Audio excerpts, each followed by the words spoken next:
Good evening, everybody, and welcome to F1 tonight for the Mexican Grand Prix. And this is round 19. We will be going live in the next 3 to 5 minutes, so stay tuned and we'll be with you shortly.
No.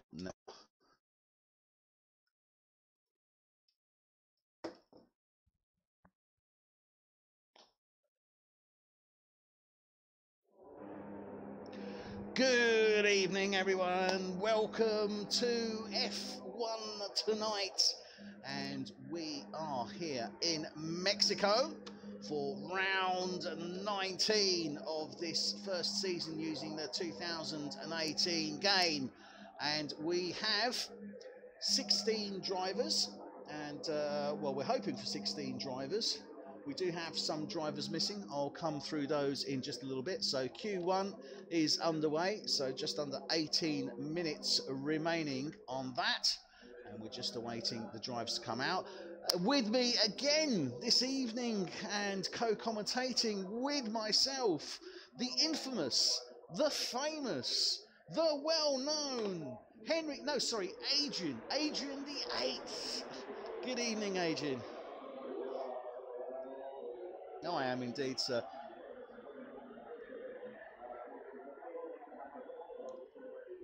My God, you're becoming a seasoned veteran.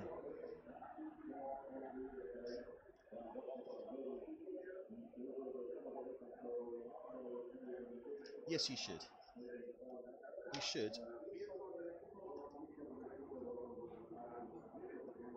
Let me just check whether we got anything there.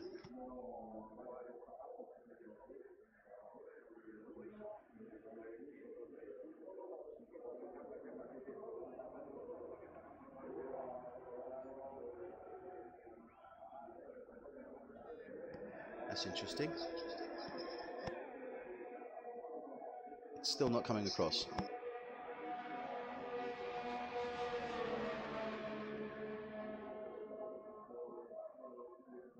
So the Ferrari's going out on track.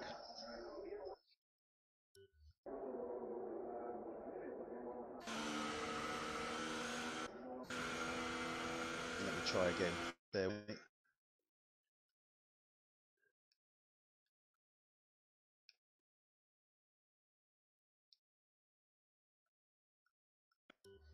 That might help.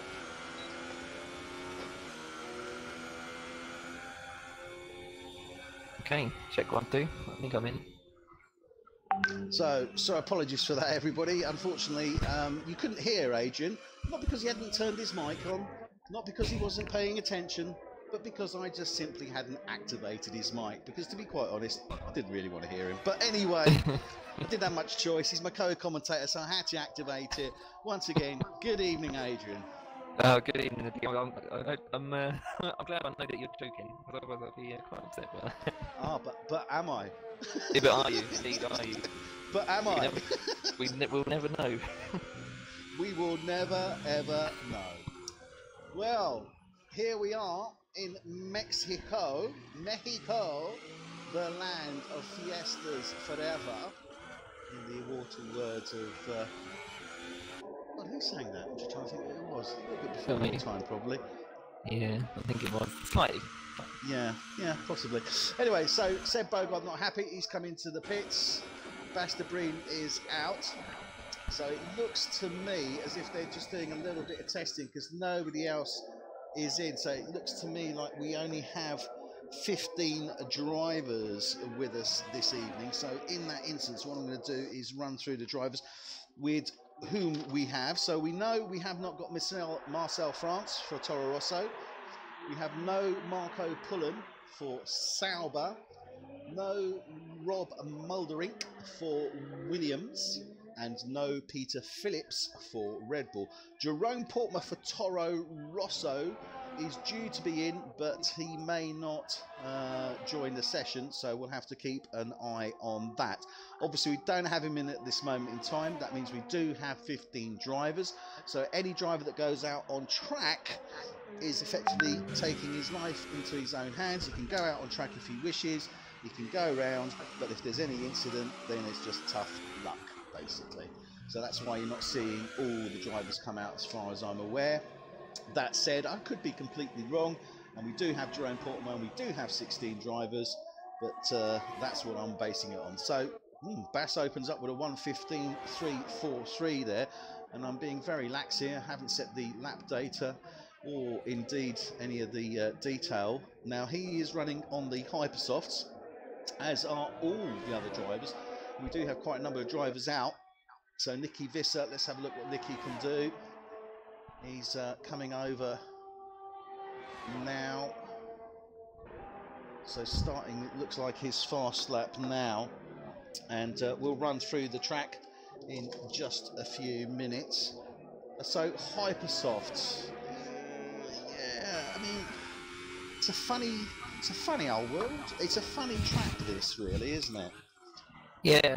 And I say it's funny because I just, there's something about it. I mean, I absolutely love the grandstand section, which I think is superb when you're coming round sort of, well, turn 12 leads you into the grandstand, and you've got that left, right of turns 13, 14, 15 and 16, so penultimate turn.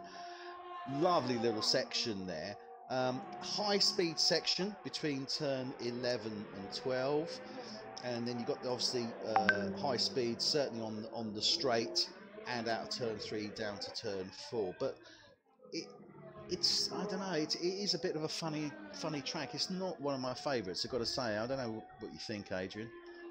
Yeah, it's kind of hit and miss for me. It's yeah, just say that last step was very technical, very interesting, but the rest of the track, for me personally anyway, is a little bit bland if I'm really honest. Yeah, no, It's I a understand bit, what you're saying. it's like an uninteresting monitor, the rest of the circuit. Yeah, I mean, obviously we're just sort of following at this moment in time Nicky Visser as he's coming round, so he's going through the first sector. He's just coming up now to turn 6. He's gone around turn 4, 5. 6 is the hairpin. This to me is when the track starts getting a little bit more interesting, is after turn 6. Because you've got this tricky little section here, 7, 8, 9. You know, that sort of left, right flow. And then obviously as you come around 9, you've got turn 10, you've got to watch it on the exit there as you get around onto 11. So I've got to admit, the second half of the track, or the second 2/3, 6 to the final turn is interesting. We're in the grandstand section now. As you can see, you know, it's really tight. It is technical. You've got to be careful on this exit as well, because it's so easy to hit that barrier on the left-hand side as you're coming through.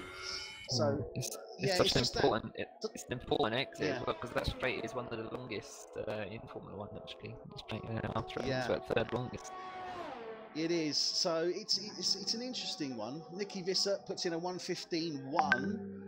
Bass has put in a 1:14.5. 1:15.4 from Boy Williamson. Marcel Dronig 1:15.8. Guido Airshine 1:16.0.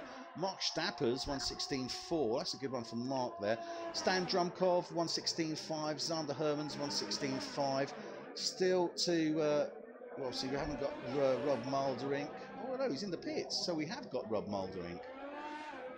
Okay, that's interesting. So we do have some drivers which weren't going to be in. So it looks like Rob Mulderink is in. Miguel Torney still to do a lap. Kevin Van Delft, Martin Parder Cooper, John Donkel, Ruud Window, and then Peter Phillips, Marco Pullen, Jerome Portman, and Marcel. Oh, so that's what it's happened. Jerome Portman is out. So we do have both the Toro Rossos out. So both Marcel France and Jerome Portman are out. Marco Pullen in the Sauber and Peter Phillips in the Red Bull. Looks like Rob Mulderink is indeed in. So that's why we have the 16 drivers, and indeed why we're doing the queue. So that's all now straightforward. Number of drivers coming into the pits now. I mean, the 1:14.3, I mean, look at these guys in the Ferrari. They're the only two that have been out on track so far and set sub 1:15. They really are a force to contend with, aren't they, these Ferraris? Yeah, I mean, there's a reason why they're the top 2 in the table. In fact, Seb Bogart could actually win the championship here if he beats his teammate by more or less by more than 4 places. I think it is. I think if I remember correctly, Bogart finishes first and De Bruyne gets P4 or lower. Then Bogart will win. There are some other scenarios as well where Bogart can win the championship without winning the race, but we'll come to those as the race unfolds, I think. Wow, that's certainly going to make it interesting without any doubt. It really, isn't it? Yeah, it will do. It will do. I wonder. I'd imagine that Bogart will be giving it everything in this race to win this race and the championship. Yeah. I would suspect that he would. If he doesn't really want to go, you know, to Japan or indeed to Abu Dhabi to win it, he wants to have a clear track. So I think he's going to try and obviously do it as soon as he possibly can. But interesting, you know, the scenario here, obviously for the win, is against his teammate anyway. Yeah, that's the thing about it anyway. It's not as if he's competing against another team. It is actually against his own teammate, who's currently in second place in the championship. So Seb's actually on 243, and Bass, his teammate, is on 206. Next closest man is Damie Hartman on 190. So, you know, Damie could still pick up some valuable points. I mean, potentially, there's still 75 points to be had, aren't there? Yeah, that's right. Yeah, I mean, he's not out of it in terms of P2, Damie Hartman. But yeah, I mean, some people say that, you know, you lose some of that sort of fire in the rivalry when there are 2 drivers fighting for the championship and they're both on the same team. They're not on different teams. I mean, we saw that in real life with Hamilton and Rosberg. And Rosberg. Yeah, but that was a hell of a cat fight, I've got to say. I mean, that was as interesting a cat fight you know, whether, you know, if Rosberg had been driving a Ferrari or a Mercedes, I don't think it would have made it any different, to be quite honest. No, that's a fair point, but I mean, we can say it's definitely a different flavour of rivalry to what we've seen with Hamilton and Vettel in the last couple of seasons. Yeah, it is. I think because basically, and as they will say themselves, and I think any pundit, F1 pundit, will agree, when you're on the same team, you have access to that other guy's data. When you're on a different team, you don't. Yeah, quite right. That can make the difference, can't it? Information. Yeah. You know. Yeah. It can be vital. Absolutely, it can. Yeah, of course it can. And I think that's equal in the esports, in the in esports motorsport. I think that's just as equal, to be quite honest with you, because obviously the guys do talk to each other and discuss setups. So, okay, we've got 6 minutes remaining. We've got one driver to be dropped.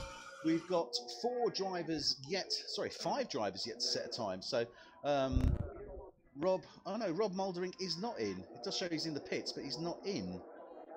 That's interesting. Don't know how that one works. It's actually skipping him when I'm going. Yeah, so, yeah, I see that.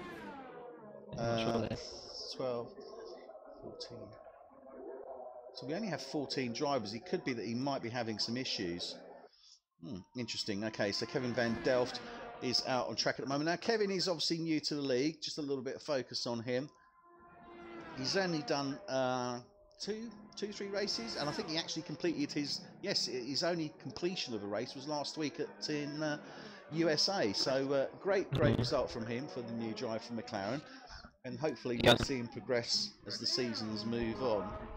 Yeah, so I believe this is his 4th race. That's his 4th race. Yeah, see, that's why I have you here, Adrian, because you just, you know, give me all the detail that I need, that, you know, I just don't bother cluttering my mind with in any way, shape or form. I didn't even have to refer to my statistics on that. That's just off the top of my head. See, yeah, ace, man, ace, absolutely ace. So yeah, that is where we are. Great driver, as hopefully as he progresses on. Mark Stapper's his teammate. Always give a shout out to Mark Stapper's. Always mention why, because he's the only driver that drives with no assists and in cockpit view. Now that in itself is a challenge. It's a challenge when you have a 50% race. It is, I would say, a major cross to bear when you're doing a full 100% race. Yeah, it is definitely. Sorry, the reason I hesitated there is because I think I've actually been kicked out of the session. We might have some technical session you're trying. issues. We are having some technical issues here. So, yeah, being kicked out of the session. We're in session again. We have been kicked out of the session.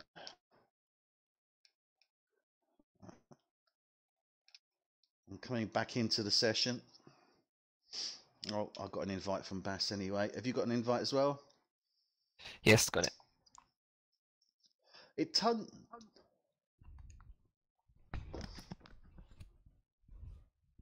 I've noticed it tends to do this when you're going from session to session, quali session to quali session. I've had this happen to me a couple of times actually. So okay. I'm still not joining the session though. Yeah, it seems to have let me in.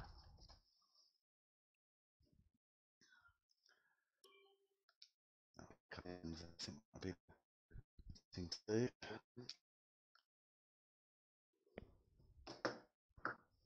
So apologies for the technical issues. Nothing new. We had major technical issues yesterday with Xbox going down. No, I failed to join. Let's get another invite now. Yeah, I may have to do a hard reset. I'm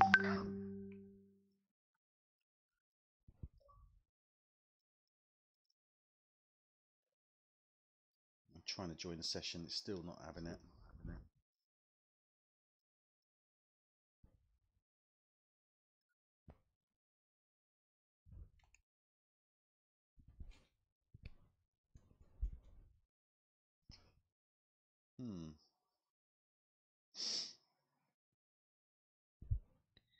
Huge problems with Xbox Live last night as well. The Division 1 race was cancelled because none of us could get on.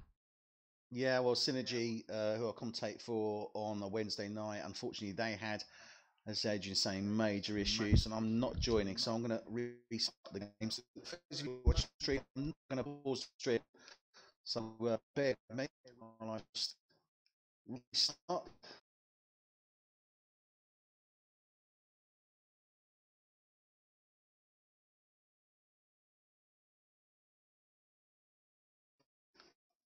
Right, we are into Q2, so I don't miss too much of the qualifying session there.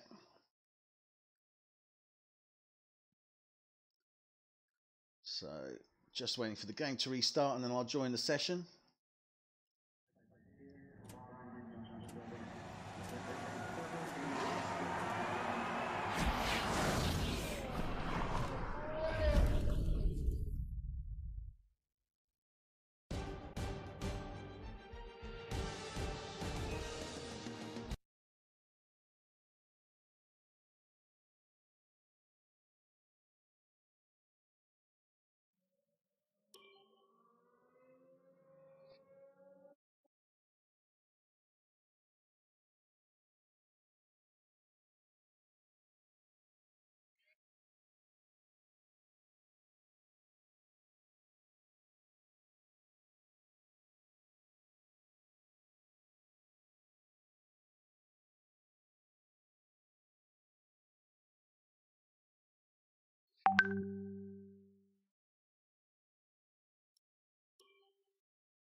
Right, okay, I'm in, but I'm in the lobby. Are we not, is the game crashed then?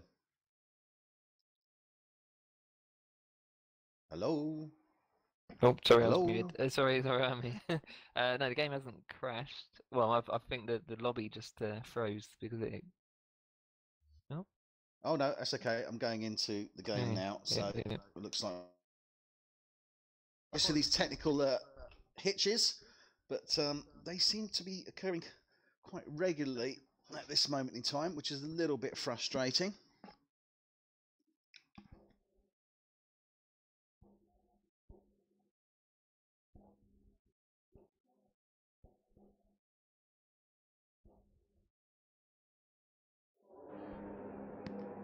So there we are. Okay, so no, that was Q2 now. We are in.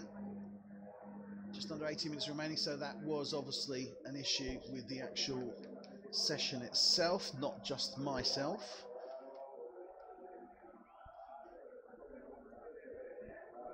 Oh, they're going back to Q1. They've completely restarted. Okay.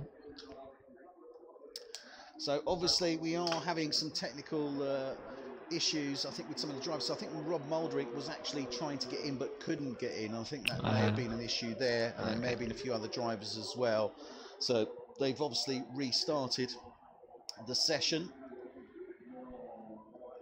It's probably my fault for not keeping an eye on the information coming in.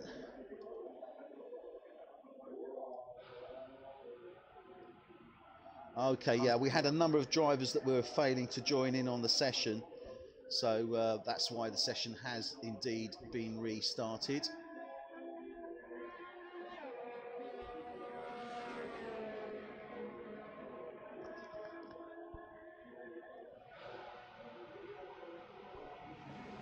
Okay, so we haven't got Ruud Windahl, but we have got Rob Muldering, so yeah, apologies for that. Apologies for my colleagues, Dutch colleagues there, but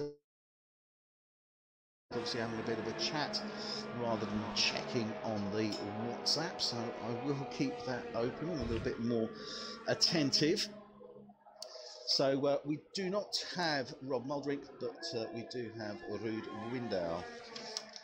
Although we were going to have Ruud Windahl anyway, I think, so Yeah, I think check you were. into that in 1 second. Yeah, it doesn't make any difference, to be quite honest. So yeah, we were discussing the track. Obviously, sector 1, that takes us up to just before turn 4. So as you come in line effectively, or past over the start finish line to just before turn 4, that to me is the uninspiring part of this track. It's not, I mean, turn 3, turn 2 to 3, interesting, but also interesting because, and this is the other one, it's got a weird pit exit there, hasn't it? Yeah, yeah, it has. I don't particularly like the the picnics that here at Mexico. It can catch you out. You do lose quite a lot of time in the pits, but purely because it is it's not that long, but the start finish straight it leads onto a much sort of longer straight at the end of the pit lane. Um, so yeah, you just totally lose that momentum, and you'll lose a lot more time than you probably would at, say, for example, Belgium at the end of the pit. Yeah, and that is, I think that's where the difference comes in there. So it'd be interesting to see how that pans out. Boy Williamson has actually jumped out, and I think some of the guys may still be having some connection issues. Nicky Visser's in the pits. Miguel Torni's out on track. We'll go with John Donkel, who's just coming out of the pits now. So hopefully we'll get these issues resolved. And I'm just going to check with race control here to find out what exactly is happening.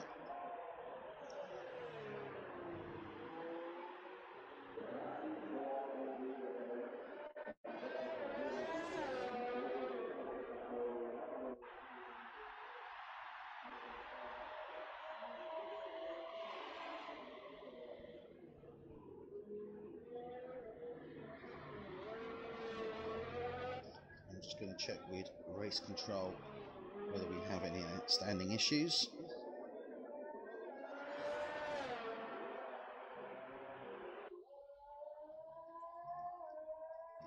We are running on board at the moment with John Donkel, and John's put in some really great races recently, hasn't he? Yeah, John Donkel has been on a sort of fantastic on a form the last couple of races. Well, he was anyway at Japan. He was sort of up into P2, which would have been his best ever finish. Lap 50. I think he started lap 51 in P2. 3 laps to go, including the lap he was on, and got into a bit of a tangle with sort of the faster Guido Erschon behind him. Had a bit of a coming together, lost his front wing, had to pit at the end of 51, and I believe he finished that race P8 or P9. Yeah, I think it was. So it's a bit unfortunate. Yeah, a bit unfortunate. Yeah, as I said, it would have been by far his best finish. I know he was sort of disappointed with his own performance in that race, but I don't think he's got anything to be disappointed about, to be perfectly honest. Just a bit bad luck at the end. I tend to agree, and I think this is interesting because I've just come onto the screen. I've only got 2 drivers here. So yeah, likewise. Don't know what's happening. I think it's because we had the 15 drivers. They were just skipping Q1, so we'll just go into Q2 now. Yeah, and that's what it was. We've got 14 drivers. That's the reason why. So we've got 14 drivers. Nicky Visser for Sauber, Guido Erschon for Renault, Miguel Torni for Force India, Kevin Van Dell for McLaren, Martin Paardekoper for Red Bull, Mark Stappers for McLaren, Dami Hartmann for Haas, John Donkel for Force India, Basta Breen for Ferrari, Marcel Dronig for Renault, Seb Bogart for Ferrari, Boy Williamson for Haas, and then we have Zander Hermans and Stan Drumkov for Mercedes. So no Williams, so we don't have Rob Mulberry and we don't have Ruud Window either, so it's a bit of a shame for the Williams guys because they really have been doing very well and Climate League, but the Haas boys are the ones to watch, and Nicky Visser as well. I mean, Dami Hartmann, as I said, he's currently 3rd in the Drivers' Championship, and let's go with Martin Paardekoper because I think he was the first man out. Yeah, so we'll go with Martin Paardekoper.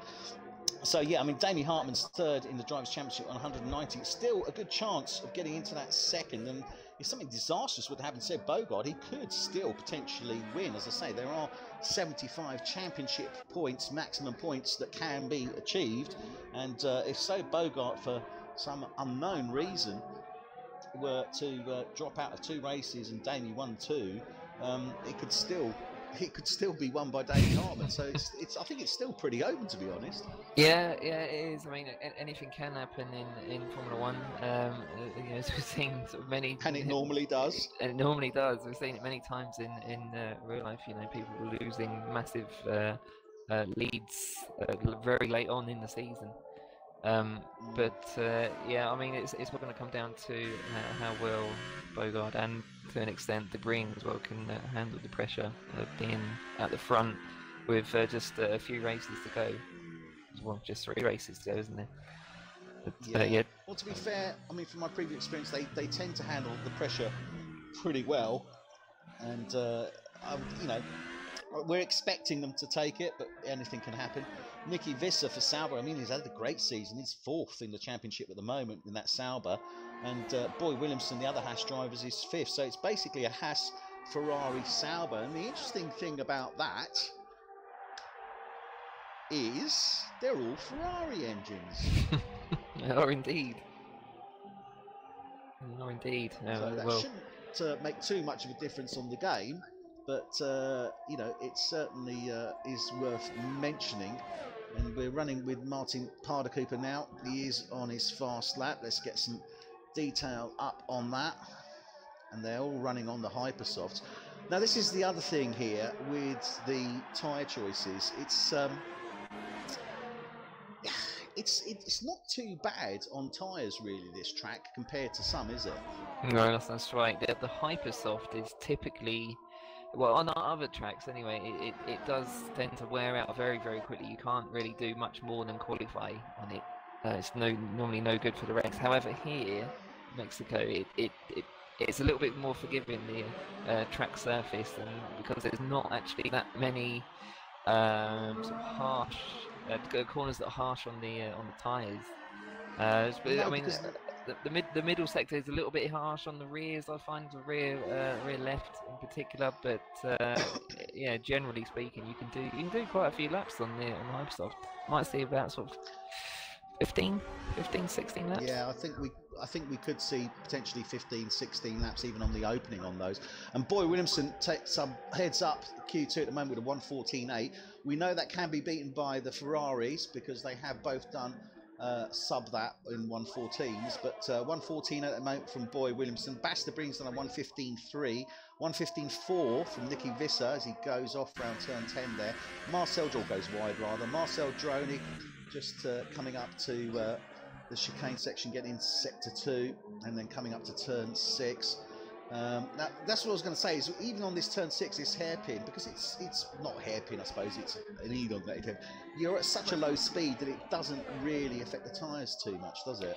Yeah, no, that's right. You've still got to be sort of quite careful on the throttle on the exits. That is what's going to burn your tyres out. Is if you're a little bit too trigger happy or too lead-footed. Yeah, it can really speed burn out. The interesting section, though, is definitely in that sector 2 as you're approaching sector 3. That's those turns 7, 8, 9, reminiscent China, Japan, and a few other circuits with left, right, and USA as well, obviously where we were last week. Yeah. So you know, that's an interesting one. Now, the interesting thing about that, from my point of view, is that turn 10 and then exit into 11. If you've got those previous turns just slightly wrong or you're offline, it really does affect your exit out of turn 10 and coming into turn 11, and it can really throw you quite wide. You've got to be quite careful as how you lay down the power on that exit there, haven't you, when you come around? Yeah, no, you're exactly right. Just, I mean, if you're not concentrating, it can catch you out massively, and even if it doesn't, it will could destroy your tyres, even if you don't sort of technically make a mistake as such on track. Yeah, you keep doing it, and yeah, you will feel it a few laps in. Yeah, definitely. So don't be surprised if you see drivers going wide on the exit of 10 into 11. That is renowned for drivers going wide. Also, the tricky section, as we said, when you come into the grandstand, so round turn 12, 13, 14, 15 and 16. quite tricky as well. Turn 16, you've got to be careful of that barrier as you're laying down the power on the exit on the left-hand side as you come round turn 17, the final corner. So it has its challenges, like any F1 track. It's not the most exciting of tracks, but as I said, certainly the second and third sectors, in my opinion, are the better ones, and the third sector in particular through that grandstand section. So it's a great spectator point there, really, isn't it? Yeah, it is. Yeah, that's exactly right. I mean, there's a portion where you drive sort of under the tunnel, sort of between two enormous grandstands, and the fans are actually very close to the track at that point, and you're sort of going right between them, and yeah, it's quite spectacular. Yeah, I think it'd be a great one to certainly spectate live. So at this moment in time, remember in Q2 we're going to go from the 14 drivers down to 10. So at this moment in time, the drop zone time is a 1:16.6. I really feel that's going to drop down. We've got just under 8 minutes remaining. I would suspect that we're going to be seeing probably round about sort of the 1:15, low 1:15s, 1:15.4, 1:15.3 might well be the drop, I think. Yeah, it's a bit of a high drop, but yeah, I think you might be right. We'll have to see what the sort of remaining 7 minutes has in store, but yeah, it could be something like that. I'll say 15.5. I reckon 15.5 might be the drop. Yeah, 15.5.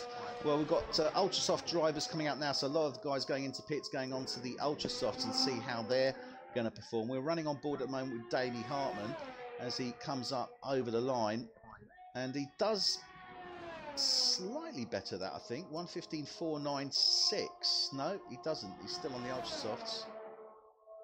No, that is on the ultra softs. Yeah, so he has bettered it. 1:14.496, only slightly though.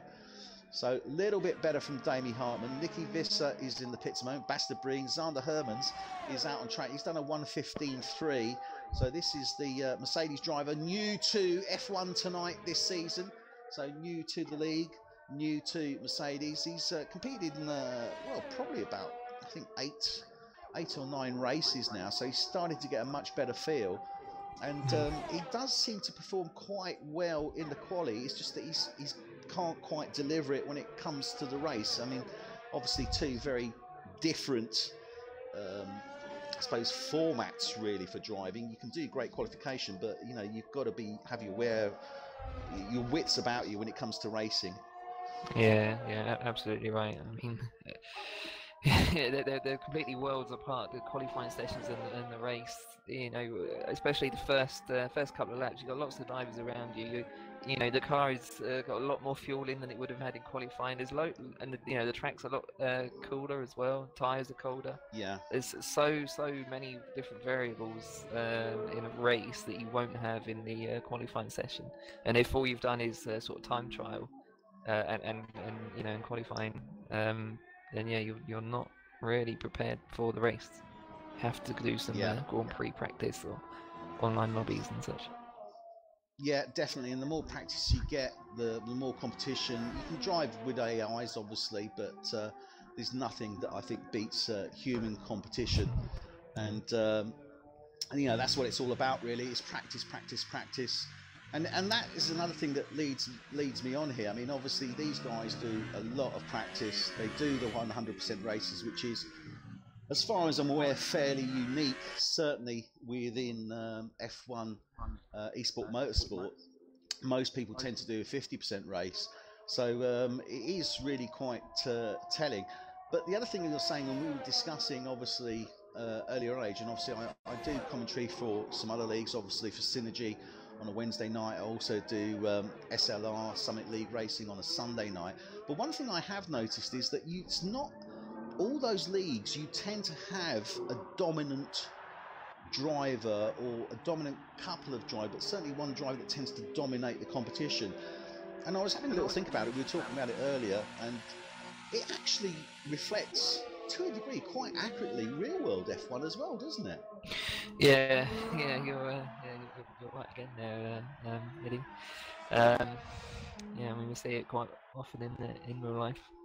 Again, it's no real different here, really. I'm just wondering, you know, why that is. I think, is it just that, you know, you get into a good zone, you relax. We've had this conversation before about, you know, being relaxed, trying not to be too tense, etc. But I really think that makes a difference when you have that confidence about you and that you know that you've done well. It actually bolsters you. It actually seems to give you more ability, and you just seem, I don't know, you just seem to relax a bit more. And certainly when I've spoken to the drivers, the top drivers in the leagues, they tend to be the more sort of relaxed, sort of laid back type of driver or individual. Yeah, I know a Formula One driver is a sort of very sort of finicky or a fickle animal, because you know as soon as you set him off balance mentally, it can completely sort of throw his throw his game. I just see a collision, little bit of a collision there. Donkel, with Martin Pardakuper, and that's with John Donkel, isn't it? They're really nose to tail here. They're not giving each other any opportunity, and that's really interesting. So interesting one there. A little bit of let me through, and remember we are qualifying. This isn't race conditions, and Martin Pardakuper letting John Donkel through there, and but he's riding the back. We're certainly round this turn 3 now. Yeah, Pardakuper was on well, they were both on. Sorry, Pardakuper was just ending a hot lap, and Donkel was just beginning a hot lap. One. Yeah, so it's kind of in that sort of weird limbo at the end of the lap where they were both needed to go quickly, but one just happened to be going faster than the other.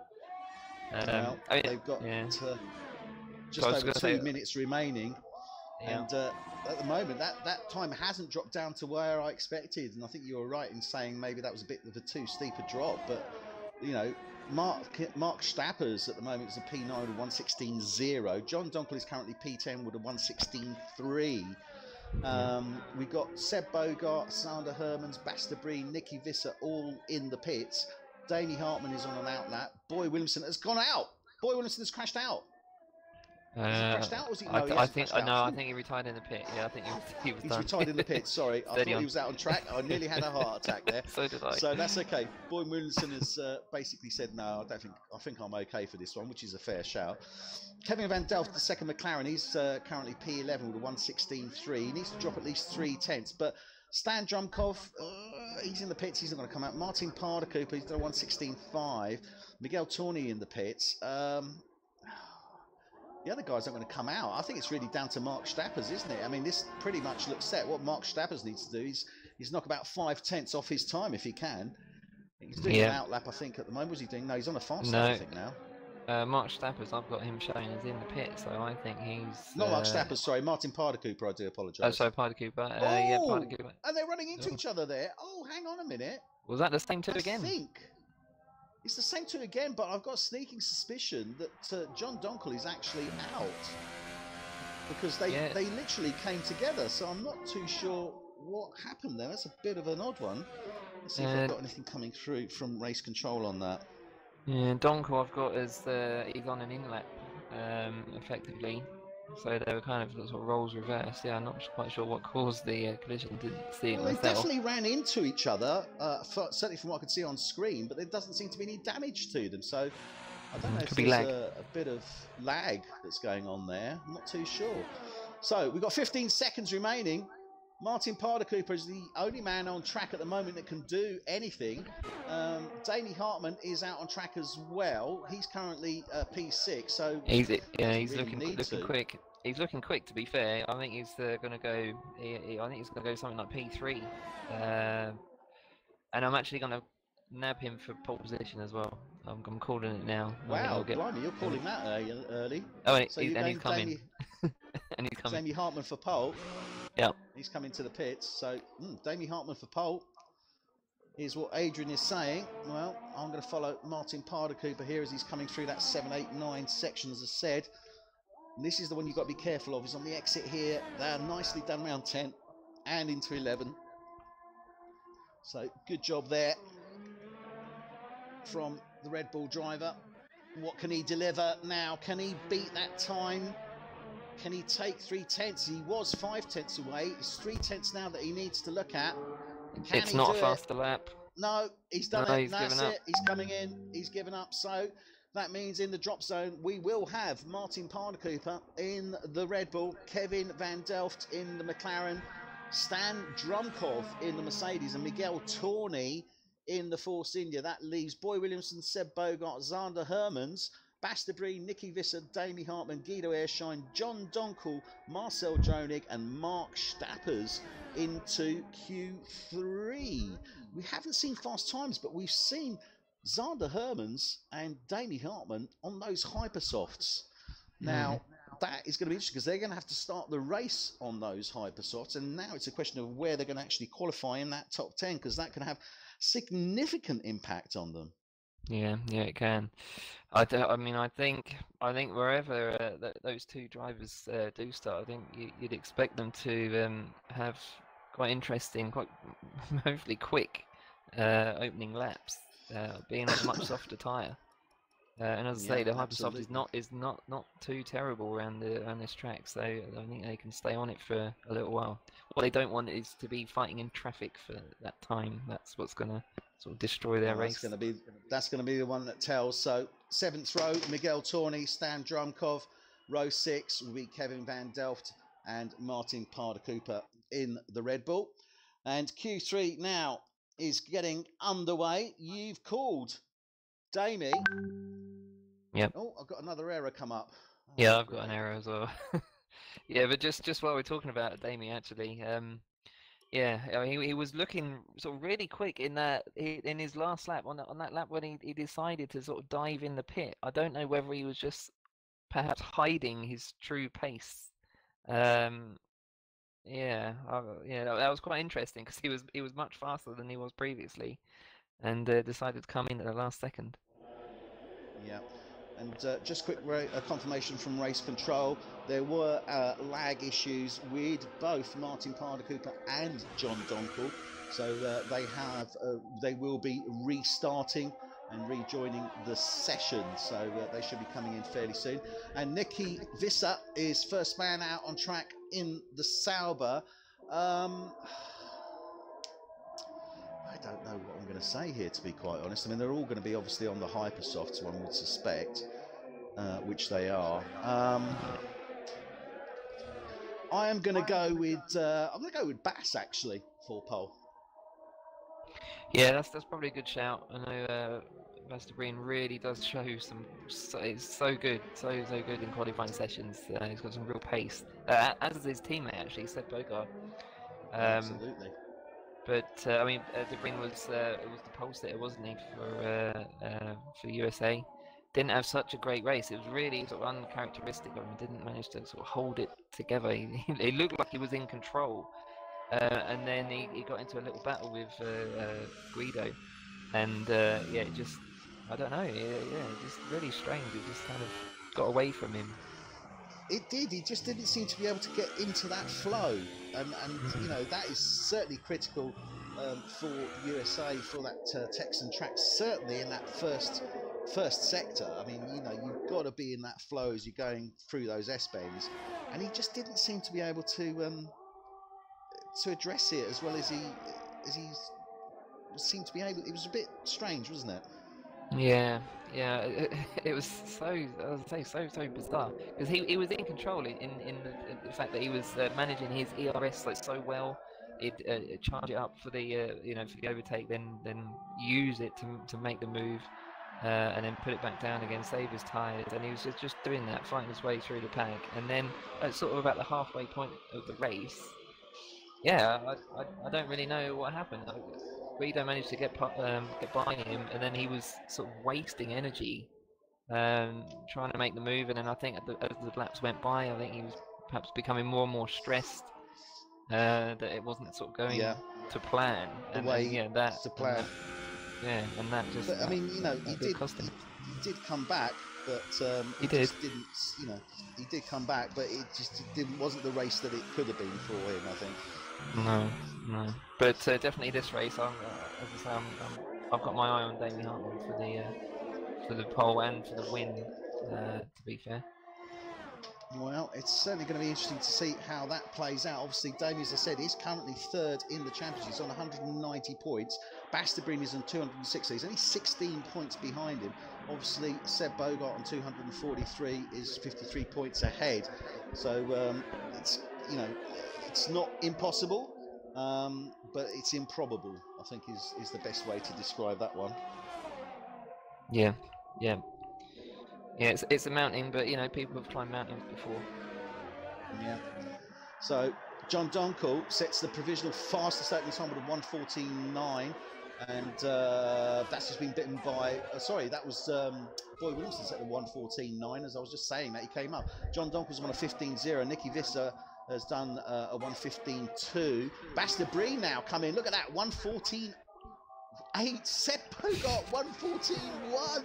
7/10. Obviously, Guido Airshine 1:14.7. So yeah, I mean, Guido again, he's been doing really well past few races, and has delivered some, you know, great positions, good fighting. He's been a bit unlucky, I think, in a couple of races with DNFs and issues, etc. But yeah, good little run from him. Basta Breen there, 1:14.8. Boy Williamson, 1:14.9. John Donkel's into the pits, 1:15. Nicky Visser in the pits. Davey Hartman out on track at the moment. He's done a 1:15.3. Marcel Dronig, 1:15.6 for Renault. Mark Stappers and Zander Hermans still set time. Let's go with Zander Hermans as he comes over the line. And I think he will be setting a time, yeah, 1:16.9. Not ideal, but you could tell by the way he's coming round that it wasn't. And Mark Stappers here now coming round that section 4 and 5, coming down now to that turn 6, and he really does. I mean, I comment often that Mark locks up, but it's understandable, isn't it, considering how he runs. It's, you know, I don't mean it to be a slight on him, because obviously we don't see the lockups from the other drivers because they're not running the same sort of setup as him, are they? No, yeah, I mean, I hold my hands up and just, you know, I've got to praise the man, because, I mean, I myself have bought a wheel sort of a couple of weeks ago. I did intend to use it with no assists and cockpit view, very much like Mike Stappers, but yeah, I just can't. It's the ABS. I just can't get on with the without ABS. I have to turn it back on. And also I've changed my view, but yeah, no, I've got a lot of respect for him because he does manage it. And yeah, he manages it well. 1:15.5 so far, so I mean that's a good one certainly from him. 1:15.5 puts him in the fourth row, P8 at this moment in time. Davey Hartman's currently P7. Nicky Visser, third row, P6. John Donkels looks like he's come out with about 1:15.0. Boy Williamson in the pits, Basta Breen in the pits, Guido Airshine. Everyone's in the pits at this moment in time, bar Zander Hermans. Yeah, it's good to see Zander Herman. He did well in Q2. I think he finished that session P3. And yeah, we don't often see him, as far as I know, I don't often see him sort of quite so far up the order. I hope he does manage to hold it together in this session and the race itself. Yeah, hopefully so. As I say, he certainly has been progressing, and again, as he's getting more and more race experience under his belt, then he is improving, and this is what you tend to see, especially as we're coming to the tail end of the season. And he only came in halfway through the season as well. I think it was actually a bit beyond that, as in fact. So yeah, good show from him. He has performed well in qualifying, as we mentioned earlier, but he hasn't been able to quite deliver it when it comes to the race itself. And I think once he breaks that, once he gets maybe in sort of the top 10 finish, or not necessarily top 10, but you know, probably sort of in that top quarter, maybe the top sort of 6 to 8 drivers, that will really give him a real boost. Yeah, I hope it does. So I hope he does manage it, because he certainly got the pace. We've seen him in a few sort of Q1 sessions. We've seen him, you know, with the good times, but yeah, just in the race, I don't know if well, it's just that experience, isn't it, or lack of experience? Yeah, and that's what really makes the difference here, I think. So they're coming now. I think Zander Hermans is letting through the Renault there, and Marcel Dronig. So he's coming through. I think John Donkel may be having connection issues, which is why he quit out. So he might be looking to restart and come back in again. And at least he's got a time down on the board. Martin Parder-Cooper obviously hasn't, because he has had to restart, but he'll be joining in the 6th row. So Marcel Dronig coming around, and again, you know, Renault driver here, Marcel Dronig, good driver, always tends to drive quite aggressively on his strategy, doesn't he? He tends to go for, you know, the softer tyres and the greater pits. And we were discussing this last week, but that does seem to be his preference, doesn't it? Yeah, yeah. I have to say I'm pretty much the same in that respect. I think probably the only difference is I tend to run probably quite lighter fuel loads and don't get anywhere near the sort of tyre wear that these guys do. But yeah, no, it's an interesting strategy and one that I am a fan of, using the softer compounds and more pit stops. You've got to be quick though. That's the thing, isn't it? You can't hang about, really, can you? No, yeah. I mean, it's one thing to have the strategy down. It's another to have the raw pace, which, you know, evidently you do need, yeah, and you need it in buckets if you're going to win championships or indeed win races. Yeah, I've got to admit, I would, my preference when it comes to sort of tyre setups, my preference is always to run with the harder tyre to start, depending upon obviously on the track. With some it won't work, but with the harder tyre to start with the heavier fuel load, and then burn off the fuel and then go for, you know, the faster tyre with a lighter fuel load. That tends to be my preference. Yeah, my limited preference, I have to say, in race conditions. Well, the thing with Mexico is that it does actually favour a higher fuel load purely because of the sort of very long straights. We've got the exact same at Italy. Yeah. Yeah, I mean, at Italy in my Synergy race, I actually ran with a fully loaded tank, and I was in rich mix for the entire race, start to finish. Didn't even come out once, and yeah, just ran out of fuel across the start and finish line at the end. And I think we're going to see some drivers employing a similar strategy here at Mexico because of the sort of very fast sector 1 and partially sector 2. Well, Seb Bogard coming through the grandstand section now to complete his lap. He's on a 1:14.1 at the moment in time. He is on pole position. Is he looking to try and beat that? Yep. He certainly is going. Look at that, 1:39 from Seb Bogard. Nicky Visser coming round now, and he's lost that lap, so this is going to be his next and final lap coming up now. Damie Hartman is coming round now. He's just coming round turn 6, so he's going to be he's on the third sector. He's on an in lap, I think. He's on mode 0. So yeah, I think he's done Hartman the best he can. Yep.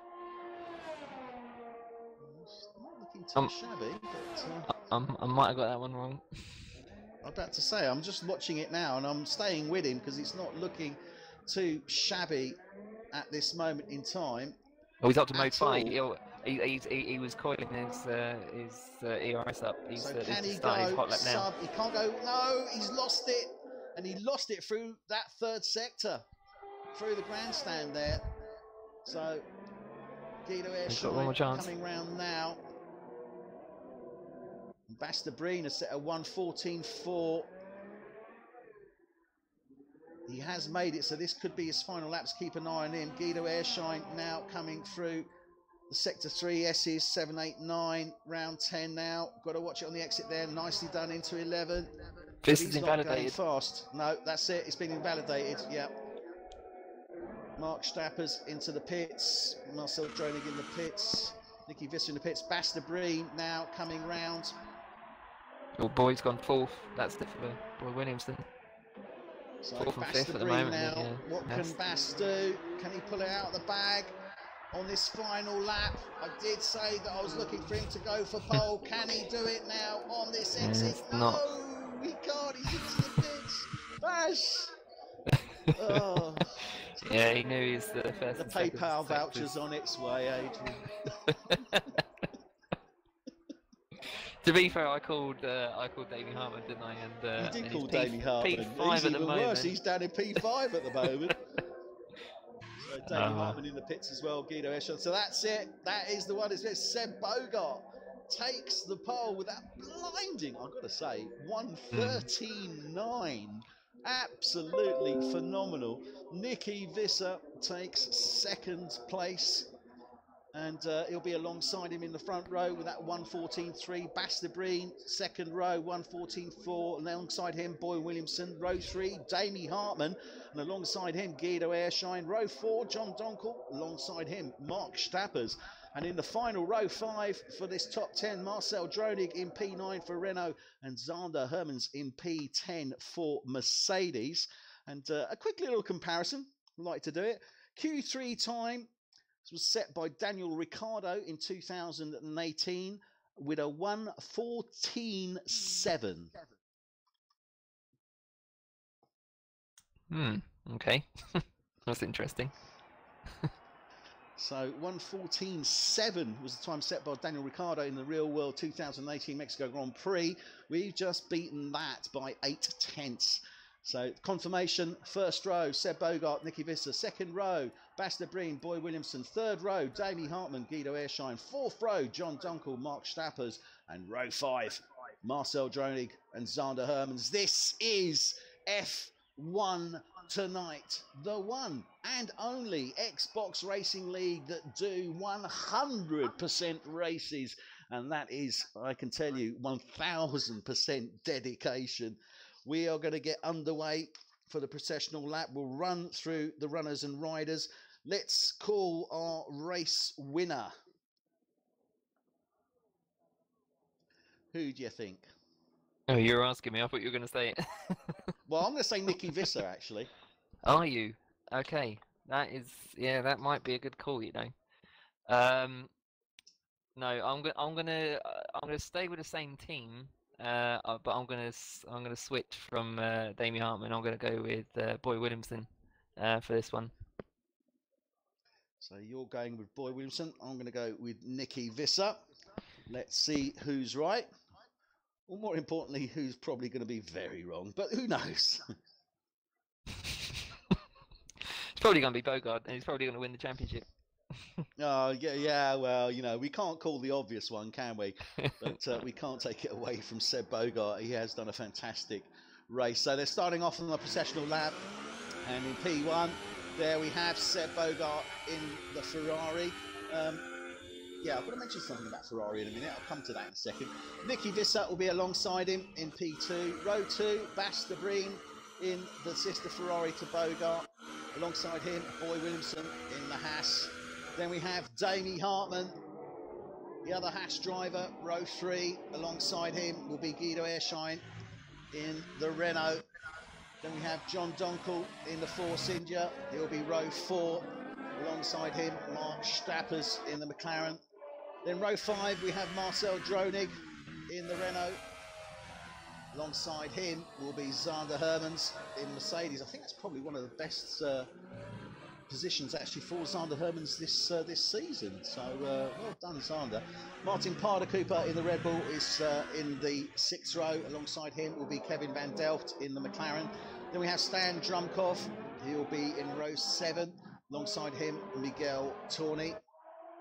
And then obviously drivers that are out, Peter Phillips not racing with us this evening, Rob Mulder for Williams, Jerome Portmer for Toro Rosso, Ruud Windahl for Williams, Marcel France for Toro Rosso, and Marco Pullen for Sauber. So missing a few drivers, unfortunately. It's just one of those situations. But we will be underway shortly. The drivers now, Seb Bogart coming around the final corner.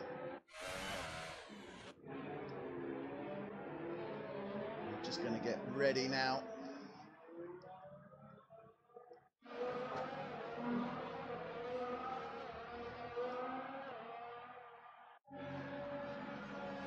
For the start. So the drivers line up now, just running with Miguel Torni, will be the last man into his box.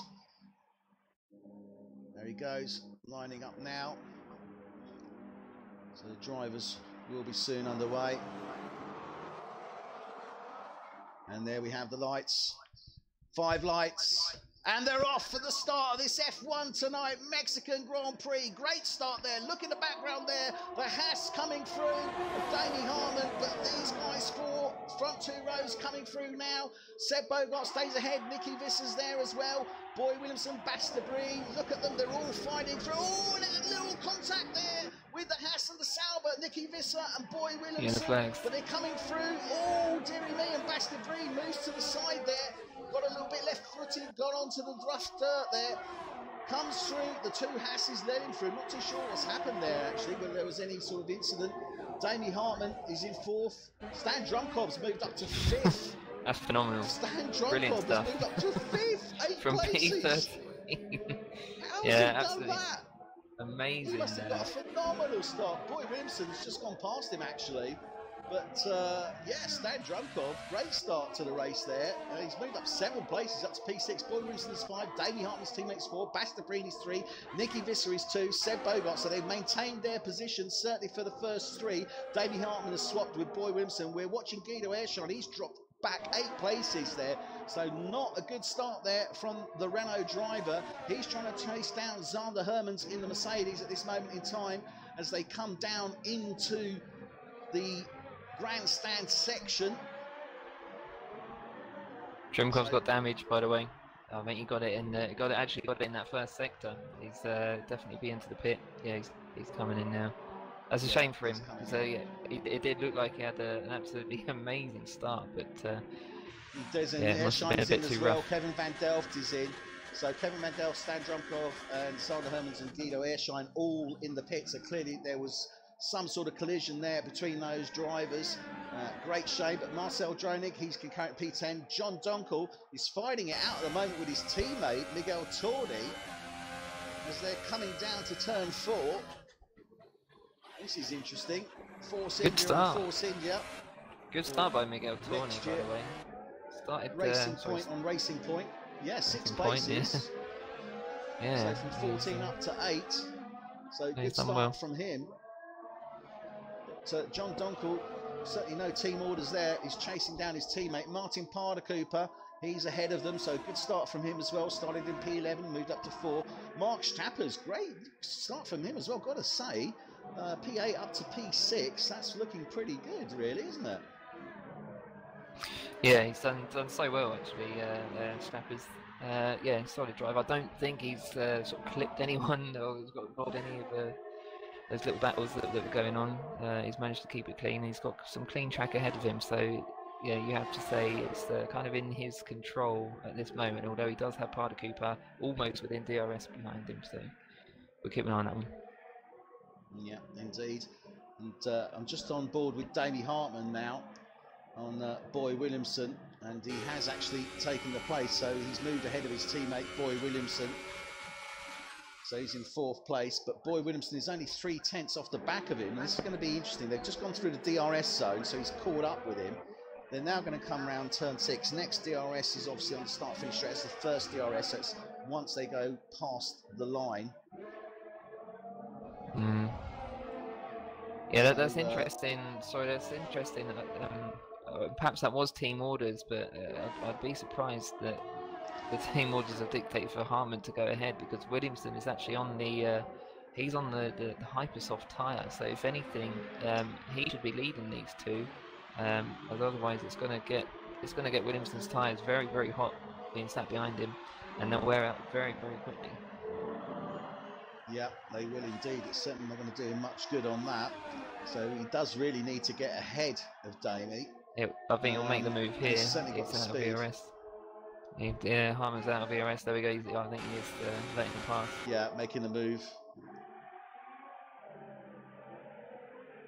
Yeah, and he just moves side. Good move there. Good little swap there from the drivers of the Haas drivers there. So Boy Williamson moves ahead of his teammate Damie Hartman. He does need to chase down Bastard-Breen. He's 3.2 seconds down the road from him.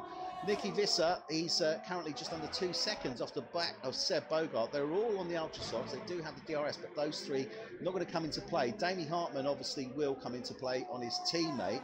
Next down, we have Mark Stappers in that 6th place, but Martin Parder-Cooper in the Red Bull. He's chasing him down, isn't he? He definitely is chasing him down. And let's see what he can actually do with this. Sorry. I was just muted 5 just then. second stop go from Kevin Van Delft in the pit lane there. So Kevin Van Delft picking up a 5 second stop go. Not nice, but again, race experience coming into play there. So Mark Stappers went wide round 11. And Martin Parder-Cooper. Yeah. chasing him down through this grandstand section. And look at the, I mean, it is awesome. I mean, a great place to stand. Good action point there as well. Yeah, no, it's fantastic. Certainly great views of the cars. They're not going past you at 100 plus miles an hour. Yeah, no, indeed. I don't know if Pardew was going to be able to make the move here, even with the DRS, because he hasn't got enough ERS in comparison to the defending Stappers. He's doing well, actually. Yeah. Stappers, yeah, that's good. Good strategy. He's trying to take the inside line here, Cooper. He does make it, makes it stick. Stappers has a little bit of a lock up and then goes wide. So that's that Cooper and John Donkel through as well. So he's going to be a bit disappointed with that, I think, Stappers. Yeah, it's definitely not the way he wanted that couple of corners to go. Yeah, that's a shame. But like you said, he runs no assists, and that's the risk. That's the risk he takes. Now look at this. Boy Williamson has closed right down to Breen here. That's fantastic. I wasn't expecting to close down that quickly. That's phenomenal. Yeah, well, we're seeing the difference now between the hypers and the ultra soft tyres. And like I said, the hypers will last a significant amount of time. So Williamson does have time to make the move, which he will here because he's got enough ERS to get past, and clearly in the DRS within DRS range. That's the DRS line now. Yeah, he's not defending very much with the ERS. Only mode 2 Green, so yeah, he's going to make the move quite easily. So Boy Williamson gets ahead of Breen here, and as you say, no great shakes, no real challenge or trying to sort of make it any more difficult for him from Breen. But then again, he doesn't really need to, does he? No, he doesn't. No, and I think he's aware of that. He's on. I mean, they are racing each other in terms of sort of on track in the championship. But in terms of strategies, I think Breen's probably done the right thing in letting him go. Rather than wasting his own sort of tyre energy, his rubber, in trying to defend him, knowing that he may be able to, well, he probably will make the move in the pit lane. Yeah, that's what he would be looking at. I mean, there is that argument which says, well, keep him in your dirty air for at least a couple of laps just to wear his tyres even more than they are. So there is that school of thought. Yep. But I'm just watching here, and I mean, Williamson's already pulled out over a second on Breen, and that really doesn't bode too well. Yeah, he's flying, isn't he, Williamson? I know he was looking quick in Q2 especially, but yeah, but no, he's obviously he's just got the sort of that flow just right at the moment. He's doing really well. Visser in his sights actually, only 2.8 ahead. He is. Knickers. Oh, Freudian slip there. For any budding psychologists there, it says it all. It really does. And Nicky Visser is now, he's falling behind Bogart. He's 2.7 behind him. He was just under 2 seconds, so he is losing time to Bogart ahead of him. Boy Williamson is going to be closing him down. He's 2.9 off him at the moment, but he's already 2.6 off Breen. I mean, that is, he is flying. He really is flying. Well, let's put this into perspective. Looking at the lap times, Williamson's last lap was a 19.4. Bogart's last lap was a 19.7. Wow. So yeah, he's the fastest man on the track at the moment by some margin. Now the question is how deep he can go on these hyperstops. Now we've suggested around about the mid-teens. I mean, that said, we've got 71 laps. It is a long old way to go. It's going to have to be a 2-stop, I think, whichever way you look at it. Surely, there's no way you can do a 1-stop here. Yeah, I'd have to. I'd be inclined to agree with that. I haven't tested it myself. I mean, I don't do 100% races, so it's a little bit difficult. And I'm just trying to look back at what the sort of real life F1 strategies for Mexico actually were. But yeah, you'd have thought that with the hypers and the ultras available. Oh, sorry, I've just seen Williamson lose it. I don't know if he's lost a piece of wing there. Sorry, I was just looking he at him. has. Yeah, he did. I don't know if he's got some damage on the winglets on the left-hand side, but he definitely went off track there, and that's given De Bruyne an opportunity to close down. He's now just over a second off him, and now he's again, excuse me, 5 seconds off the back of Visser. So that really did cost him, and he's into the pits. He's in. I think those Hypersofts have just had it. I think they've just gone. They've just gone on him. Okay, that's a lot sooner than I'd anticipated for those tyres. I wonder if he's if we're going to see a new wing on the Haskell. If you stay on board with him, I'll watch the action on track, because obviously Breen's moved back up into 3rd place. Hartmann is obviously up into 4th. Parder Cooper up into 5th. Jonkel is up into 6th. Stappers is into 7, and Williamson is now coming out, and God, he's right down in P10, isn't he? Yeah, so, he's got Tawny and Droning just ahead of him as well. He's come out sort of right behind them. I'm sure he didn't want that. He didn't go for the new wing, by the way, so I'm not convinced there actually was damage. But yeah, the tyres seem to be. I think there was a little bit of winglet damage, but I'm not too sure. I think there was just a couple of wings on the right-hand side, left-hand side that were missing. Now, this is the interesting thing here.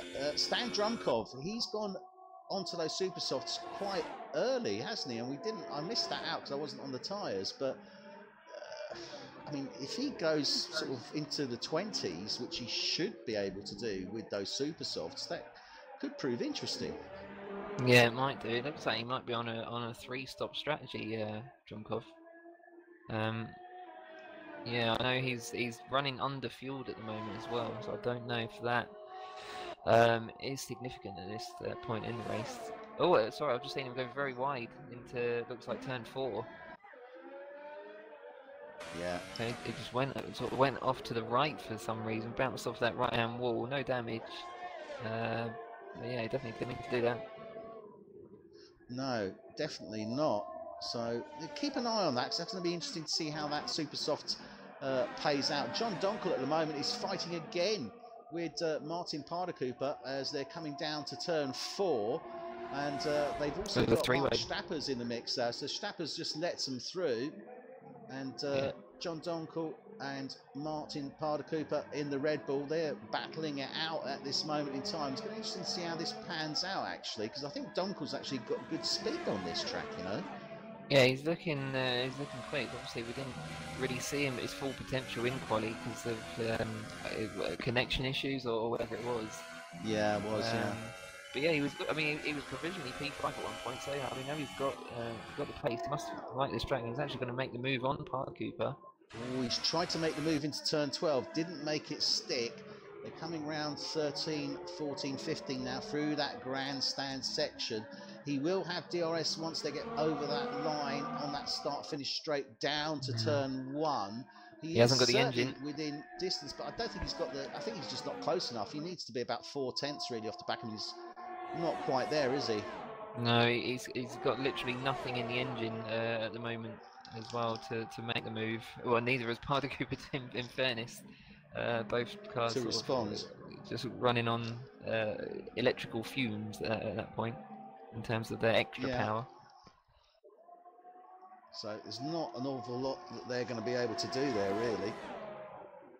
No, really. they need. This is where they need to sort of be sensible and be clever in the their ERS, and then purposely making that move with plenty of energy. So at the moment they're both sort of trying too hard almost to defend and attack respectively. Yeah, you can't work ERS piecemeal. I mean, that's one thing I've certainly picked up in a number of races that I've worked on. And if you try and replenish during a lap to try and that's not the way to do it. What you want to do is get it fully replenished, get it right up, so that you not only can make the move, but you can actually pull away as well. I think that to me is the secret of it. Yeah, no, you're quite right. It's the. I mean, I've said it a few times, but Formula One's a bit like a game of chess played at 200 miles an hour. It's you've really got to think about what you're what your intentions are. And what your next Yeah, move you've got is to gonna plan be. ahead. You've got to plan your moves ahead. You know, and if you see that with a lot of the drivers, you know, they're thinking 2-3 laps ahead. Yeah, virtual safety car on track, by the way. Sorry. Yeah, I've Not just sure picked that up what actually. caused that. I'm not too sure. I think it's Kevin Van Delft. Yeah, Kevin Van Delft has Yes. DNF'd. Yes, you're right. And I'm not too sure Apologies. where that was. That's brought in the virtual safety car. Now, this could be interesting. It's not going to make a huge amount of difference. I don't think it's going to make too much of a difference at all, actually, other than maybe on Damie Hartman, because Damie has now closed in on the back of Bastille Breen once again as they're coming down round turn 12 into this grandstand section. Now, this could be Damie's opportunity here, couldn't it? Virtual safety car is off. Yep.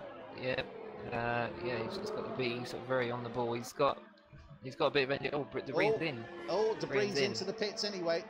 So he's going for the undercut on Hartman. So 11 lap old, 12 lap old Ultra Softs. We've seen the Hyper Softs go 8 laps. That would suggest to me that those Super Softs, and he's already in. Who's in off of those Super Softs? That was that's Stan De Breen, wasn't it?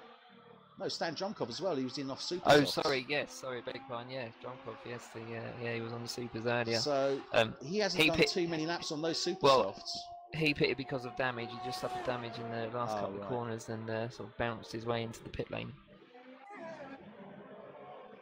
So John Donkel has got ahead of Martin Pardacooper, and he is starting to pull away. A 3-second time penalty there for Stan Drumkov.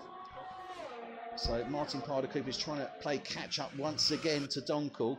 Boy Williamson's 2.5 seconds behind him, but more importantly, he's got Mark Stappers closing in on him.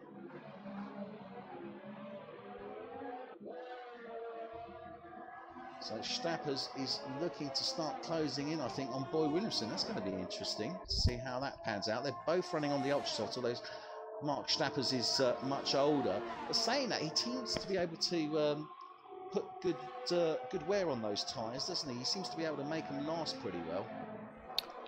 Stappers, sorry? Yeah. Yeah, we've seen it quite a few times, haven't we? He sort of ekes every sort of last bit of rubber out of those tyres. Yeah, I think that's partly to do with his, his race setup, not just on the car, but his setup, if you will. Yeah. With the wheel, people would say that the wheel users suffer less tyre wear because they can be much smoother, and I would have to agree with that. Having used both, it's much easier to look after your tyres on the wheel. I've got to say, I definitely agree with that. I mean, you get a much smoother line on a wheel than you do on a controller. There are those obviously that can work their controllers that much better, but as a general rule of thumb, I would definitely go with that, and I think that can make such a difference on these tyres. Even with the lockups that he does, it doesn't adversely affect, let's put it like that. They don't tend to be high speed, certainly. So Mark Stappers, I mean, a good show from him so far. He's up in P6. Boy Williamson, he's only just under a couple of seconds ahead of him. He's in 5th place. John Donkel has moved up into 4th. Damie Hartman, he's in 3rd. Nicky Visser, he's still in 2nd. And Seb Bogart is... Those top 4, they haven't come in. So they Hartman's are just on come their in. original tyres. Hartman's literally just pitted. He's in the pit lane right now. He's the first man to pit. Now, that was what I was going to say, is who's going to be the first man to pit and try and get the undercut on the rest, because that's what Damie Hartman's looking for. He's going to try and get the cut on Visser if he can, but I don't know. I think it could be a big ask, but we'll see how that pans out for him. What do you think? Yeah, it could be. It depends how quickly Visser's Ultra Softs are going to deteriorate now. Sort of in their final phase before he pits. That's what's going to make the difference, and also how much energy Hartman's actually saved up before that pit stop, and it looks like he's actually got quite a lot. So yeah, this could be significant. I think Damie Hartman is now out on a fresh set of Super Softs. Now that would suggest to me that he's probably going to go round about to the mid-30s, maybe the low 40s. So we could be looking now, I think we're looking at a Super Soft. Yes, yeah, definitely. I'd say that's the way. I think a lot of the drivers might be on 3-stop strategies, probably more this race than any other. Yeah, yeah, definitely. So this is going to be interesting to see how this pans out for Damie Hartman. I suspect that he's now on a super soft strategy, so he will have one more pit stop to come in. And that's probably going to be round about mid-30s, probably actually saying that's probably high 30s, maybe 40. So let's keep an eye on that, because that's certainly going to be interesting to see how that works out. Now, the question is is he going to be able to get ahead of these guys that are ahead of him on the older sets? Boy Williamson obviously is on a fresher set, and he's... Oh, listen at this. This is Mark Stappers and Basta Breen there. They're having a good old fight there. We stayed on with them. So it's going to be interesting to see how that pans out, because Mark Stappers is all over the back of Basta Breen at the moment, because he's on those ultra softs, and Basta Breen is on the super softs, isn't he? Yeah, and you know, these two, although they might be racing on track and they're entitled to do so, of course, yeah, they're not really sort of racing each other in this race, strategy-wise. As I say, Stappers on 15-lap old ultra softs, and just happens to be in the company of Breen on 3-lap old supers. But he's absolutely entitled to try and go for the position.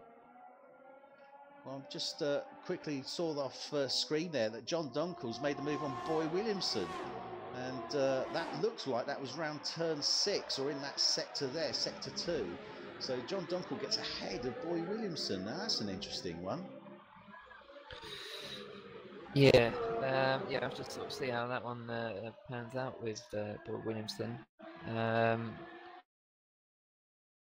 The boy's coming back now straight away, yeah. Boy makes the move before they've even got into DRS zone. He's got DRS, and John Dunkel's just slotted in behind him. So I don't know if that was an error or what happened there. No, that I think is Dunkel struggling with his ERS management. He was again, the battery was completely drained. You actually lose something like 50 or 60 horsepower when you're in the last 10% of your battery. So no matter what mode you actually put it in, so that is quite significant. You've got to keep the energy up in the battery, even if you're not really using it. It's almost like I'd say I would probably go if I was, and I haven't really worked too much with the RS, but a 3-2 ratio sounds like, you know, if you can plan it into your race strategy, you know, 3 to replenish, 2 to push it. I mean, that would probably yeah. Or am I just talking absolute twaddle? No. Please tell me, actually. I was wondering where you were going with it. Yeah, so was I, funnily enough. I thought it was just me.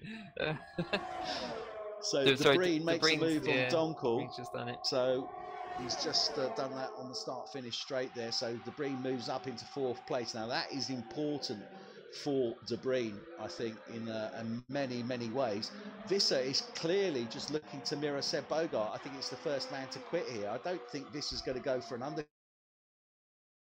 Going to wait for Bogart to go in and just try and see if he can push it enough, and I think Bogart's aware of that. I think maybe he's trying to draw Visser in deeper than he might be comfortable. Yeah. Well, it's one way to put the pressure on him. So yeah, I can sort of see how he handles that. Yeah, it could be an interesting call. Yeah, it certainly could be. And Seb Bogart is starting on his 19th lap. Visser comes round, and he's in the pits. Yeah, Visser's in the pits. Yep. He's going for the undercut. So he's going to have to be... Now, the question is now, is he going to go ultra soft? I've got a sneaky suspicion that he's going to stay on the ultra soft. Keep an eye on Damie Hartman versus Visser as well, because if you remember, Hartman was going for the undercut on Visser, pitting early for those super softs. He's going to be close. He was 5 seconds behind him. Close. He was 5 seconds behind him, and he's now going to make the move. So the undercut worked. Yeah, and he makes it. What a fantastic call there! Great call from Damie Hartman. Really important, and he made it. He made it work. Fantastic job. Yeah, brilliant. That's 5 seconds he gained by just pitting a couple of laps before Visser did. 5 seconds. And now he's got those super softs, you know, up to temperature. So I think he's going to stay ahead of him, really. And then we've got Breen. He's ahead of him at the moment. He's 2.2 seconds. And we've still got Boy Williamson and Seb Bogart out. Now, Seb should come in now. Yes, he is. So Seb Bogart is coming in. Now, this is going to be the interesting one. Is where is Nicky? Nicky is still going, not even into Sector 3. He's only just coming into Sector 3. So, how... I don't think it's paid off for him. No, perhaps not. Perhaps not. I mean, you can't get it right all the time. Yeah. So Bogart is on his way out now. Visser is just coming round turn 16 into 17 now. So he's still going to be 5-6 seconds behind him. Yeah. Well, you know, he was 10 seconds behind Bogart, don't forget, before his pit stop. He was 5 seconds behind Visser, and then Visser was 5 seconds behind Bogart. So he has gained 5 seconds on him. He's gained... Yeah, he has, actually. Yeah, he has gained 5 seconds on him. No, he hasn't. 1, 2, 3, 4, 5. No, it's about the same. It's still about the same. He's not really gained a great deal on that once it's now sort of levelled out. I'll have to disagree. Seb Bogart has gone onto those ultra softs. I thought Visser would go onto the ultra softs. He hasn't. He's gone onto the super softs. But Seb Bogart has gone onto the ultra softs, so he is doing another ultra soft run. This is going to be interesting. Yeah. He's going to be trying to stretch those super softs at the end. It's his only recourse. He's going to have to do close to 40 laps on those super softs. Yeah, it's going to be difficult. Yeah, he probably won't want to come in again. Yeah, so you'd have to say Bogart is on a... Well, it's quite an aggressive two-stop strategy. I don't know if he's done 17. He did 17 laps, didn't he? Yeah.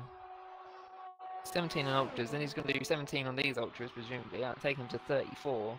So he's still got over half the race left to do. He'd have to come in again, even if he goes on to the supers. Well, or maybe he might be looking at a hypersoft, super soft. Yeah, possibly. Yep. Or super soft, hypersoft, whichever way around you want to go, depending on where he is on track. I mean, that could work.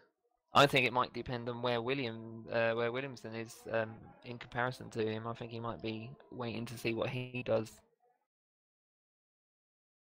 Well, Boy Williamson's going to have to make a choice. He's on 12-lap-old ultra softs. We know that he can probably go about another 5 laps at least on those at this moment in time. And remember, he is burning off fuel all the time, which will obviously help him a little bit. Maybe give him 1 lap, maybe a couple of laps edge on what we've seen the guys pit in on those ultra softs. So, you know, potentially he could go another 7 laps. I would suggest probably 5 laps. That'll bring him into lap 26. He's going to have to then pit, and he's going to be coming out in P6, isn't he? If he does. Yes. Yeah. I'm just trying to work it out. Yeah, he'll come out around P6 if he pits now. So. Yeah, so on that. Visser actually is only 0.6 away. I don't know if he's going to make. And he's closing down on him. He's got the DRS on him.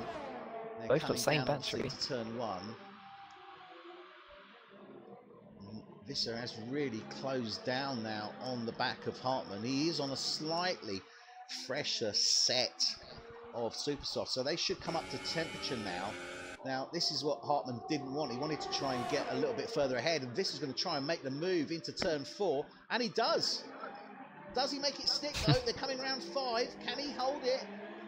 Yes. Can he get it around 6? And he does. Makes the move there. That was a brave move, but certainly worthwhile, wasn't it? Yeah, he did really well there with that move. It was very skillful and good respect from both drivers as well. Both gave each other the space. Yeah, no, fair play to him. Well done. Let's see, because I don't think that Damien Hartmann's going to let it go that easily. Coming down into 12 into the grandstand section now. So this is on the 3-lap-old Supersofts. Hartmann slightly older, 7 laps old. Boy Williamson is still out. He's doing now on his 14th lap. Just started. He's ahead of them. And Breen is very close in off the back of Boy Williamson still, isn't he? Look at this. He's really closing him down now. Yeah, he's on. Well, he's on 4 lap younger, although it'll be harder tyres. But yeah, if we look at the last few laps as well, he's been gaining 7/10 for the last few laps, sort of consistently, and definitely looking to make the move. He's managed to control his ERS as well. So yeah, there should be no real difficulty making the move on the start finish on the DRS. Yeah, and Nicky Visser is starting to close down that gap as well to Bastabreen. So he's got that down to just over 3 seconds. Davey Hartman's falling a little bit further behind. He's still within sort of 1 second distance, so certainly still within DRS probably if he can maintain that before they get into the detection point. So yeah, I mean Visser gained half a second actually on Debris on that last lap. Not a great lap from Damien Hartman actually. That last one, he sort of was second off of his general pace. I don't know whether he made a mistake. He's replenishing. He's got to be replenishing, I think. Yes, certainly. Yeah.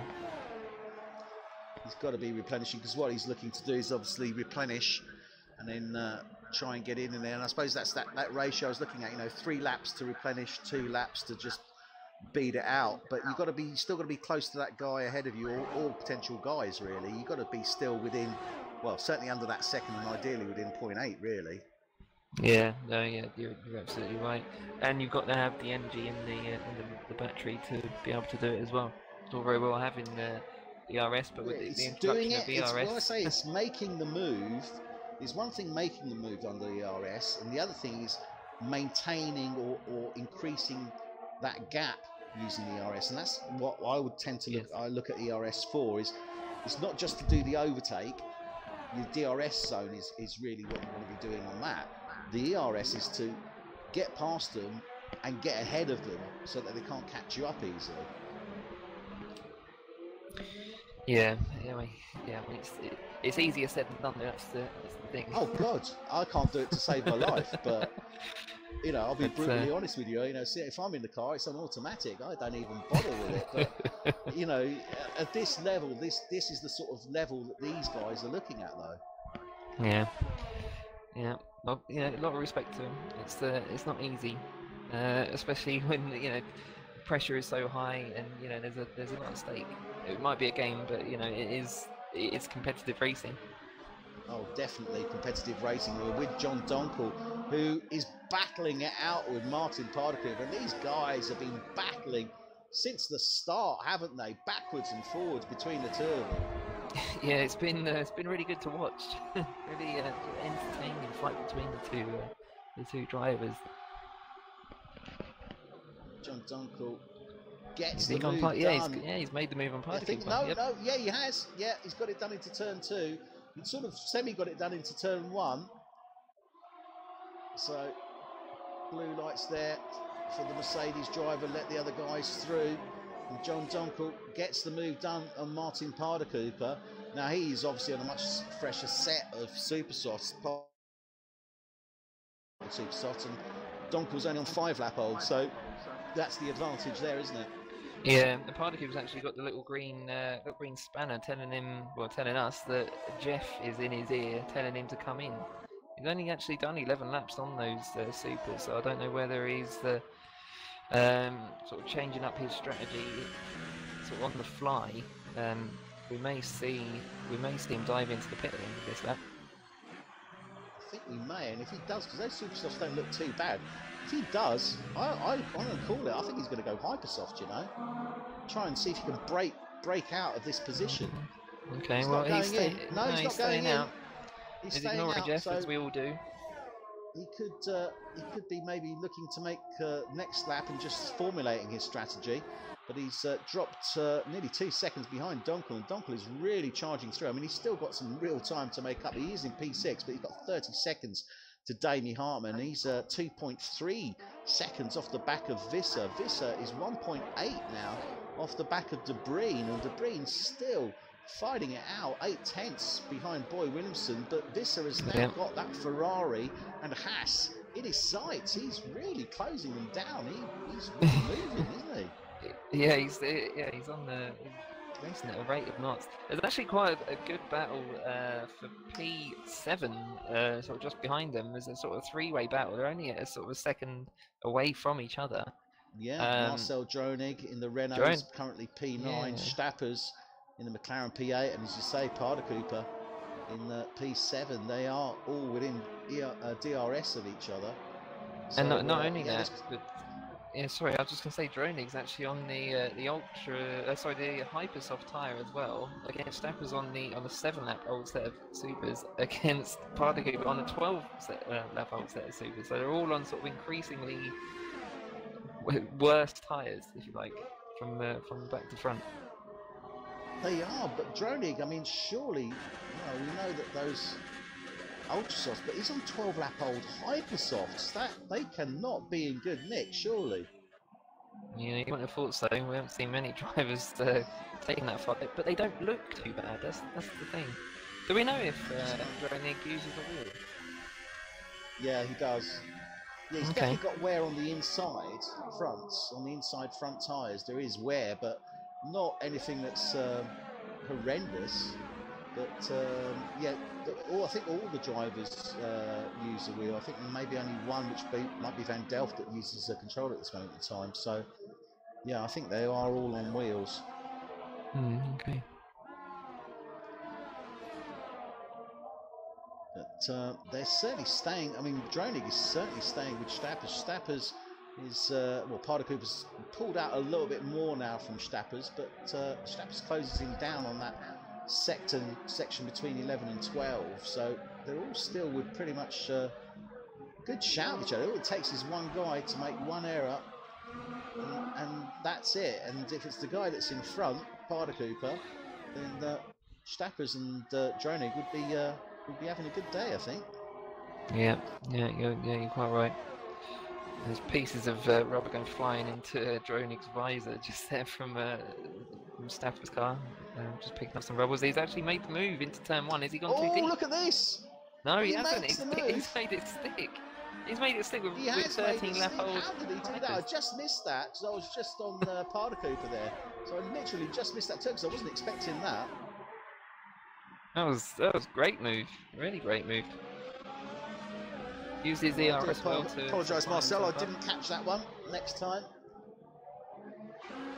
So he actually made the move on the exit of turn 1 because he didn't have it on the entry, did he? No, but he had the speed on the entry, well, which gave him the speed on the exit.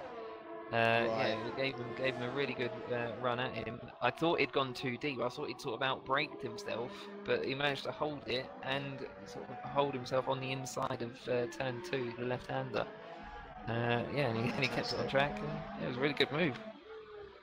Good move there from Marcel Dronig in the Renault. Gets ahead of Stappers in the McLaren. Pushes himself up into P8. He's now closing down quite convincingly on the back of Parder-Cooper in the Red Bull, isn't he? He's starting to charge through. But surely those tyres aren't going to last too much longer. They're 14 laps old now. Yep, certainly. There's sorry to keep jumping around. There's actually another battle for P2 as well. De Breen looked like he was eyeing up the move on Williamson, but yeah, I don't know if he just sort of lost grip in the rears slightly. Didn't have a surely Williamson's got to come in now. He's on 20-lap old Ultrasofts. I mean, he's gone 3 laps longer than I would expect him to go, and he's still staying out. He's going out on a 21st lap on those. He's pushing those Ultrasofts, isn't he? Surely. I mean, he's got, well, seems pretty even actually, the wear that he's got, although he does definitely have wear, as we know, and that's the inside of those tyres, but it looks fairly even across the tyre though, surprisingly. Yeah, and he's been really consistent in sort of this entire stint actually on the ultra tyres. It's all been sort of roughly in the sort of high 119s every lap. The odd exception when he's sort of getting into battles and such, but yeah, he's sort of really consistent in this stint. I think that is gonna be key in the final stage of this race. Well, we're on lap 30, 41 laps remaining for this F1 Tonight Mexican Grand Prix, race 19 of the season, and it could decide so many factors here. As Seb Bogart is currently in P1, and if he maintains that place, let's have a look here. Well, he needs to breathe. If he maintains that place and his teammate drops down 1 to 4, he'll win the championship. So anyway, we'll see how that pans out, but I think Davey Hartman may have something to say about that as well. So Boy Williamson, he's on 22 lap old Ultra Softs. He's now being challenged by the Breen. Yep, he's now doing it, trying to make the move into turn 1. Can he make it stick? Round 2, no he can't. Can't quite get ahead. But Boy Williamson's having to really put down on those tyres, and that isn't going to be doing him any favours, is he? He doesn't want to be really having this battle right now. Not on those tyres anyway. So Debreen has lost back, he's pulled back, he's now nearly 2 seconds behind him. Sorry, I just realised I was muted there in my response to you, just regarding Williamson against Debris. And yeah, I was just saying that I'm sure he'd rather be battling the Ferrari in front of him, not the one behind. Yeah, that's definitely true. But Visser, this is giving Visser an opportunity, because he's now nearly, well, just off a second. If you can't make it. If you can make it on that DRS detection, I don't think he has. No. So, but next lap, he could well be challenging Debreen for that 3rd place. And that could be very interesting indeed. But the question I'm asking myself here is, how much deeper can Boy Williamson go on those Ultra Softs? As I say, lap 32 of 71 laps, we still have 39 laps remaining, so we're not even halfway yet. I mean, this is going to be a tricky one. I think strategy is going to really play a major part here to decide these podiums. Yeah, it will do. Yeah, it's strange, you don't often see sort of such a soft 3 sets of tyres. You know, we've got the hybrids, we've got the ultras, and we've got the super softs. I think this might be the only track where you get that particular selection of tyres. Like I said, the super soft is the hardest compound at this track. Well, so you've got no choice Austria, but to do. You don't get that choice even in Austria, do you? No, at Austria, I think it's the ultras. Off the top of my head now, the ultras, the supers, and the mediums. And the super, yes. Oh, right, yeah, it is. Yeah, you're right. It is the mediums. Yeah. But I mean, you're quite right. I mean, you know, it's saying something when the hardest compound tyre you got is a super soft. Yeah, yeah. So yeah, you're definitely going to be on 3 or 4 stop. Actually, but it's Visser looking at the move on Williamson. Oh, he's not going for this one. He's still saving his ERS. See, this is what we saw. This is what we saw in the first half of USA from Debreen. He was managing that ERS so well. He was staying within DRS range and charging the battery constantly, all the way up to the max. And then he made the move, and he made it quick. That's exactly what he needs to do. So Debreen now is definitely eyeing up Boy Williamson, but this is giving Nicky Visser an opportunity to close down a bit. It's up to 1.6 seconds. I mean, he needs to push it a little bit, but let's see what happens on that. I mean, he's on 14 lap super softs, should be okay. Shouldn't be any issue on that. Debreen, he's on 20 lap super soft, so again, no brilliant. Boy Williamson though, he's on 24 lap old Ultra Softs. Is he trying to get that pit stop window, do you think? He's 17 seconds at the moment to Bogart. Yeah. I think Bogart might be going for 1 more stop than Williamson is. And so he's trying to, as you say, get far enough ahead to allow him that comfort. Williamson's in the pit, by the way. Williamson's So Williamson's off, 24 lap old Ultra Softs. That's released Debreen now into 2nd place. Visser into 3rd, and Visser now is starting to close down on Debreen. So he's got 6/10 as they come down into turn 1. This is going to be interesting. He's got to stay there. He's got to stay there, and he's got to close him down as well, actually. It's not just a question of staying there. He needs to stay on the tail of that Ferrari, doesn't he? Yeah, he does. Yeah. Um, yeah, we'll have to wait and see how that pans out. Williamson is out on a set of super softs. Just make a note that Williamson was 17 seconds behind Bogart before he made that stop. Let's see how the undercut plays out for him, and if he can gain. I mean, because he gained 5 seconds, didn't he, in his first stint using the undercut? He did. So it's going to be interesting to see what's going to happen. But surely Bogart will be able to go in a lot deeper. He's on only just started his 15th lap on those ultra softs. The Breen's on 21 lap old super softs. Yeah, the Breen should be able to go to 30 on those. He's got to. I mean, that's what I was working on the premise of earlier, at least. Yeah, you'd have thought so. Yeah, you thought so. He might be able to get 30 laps. Oh, sorry, we've got the yellow flag. Got a yellow flag, sector 3. Not sure who that is.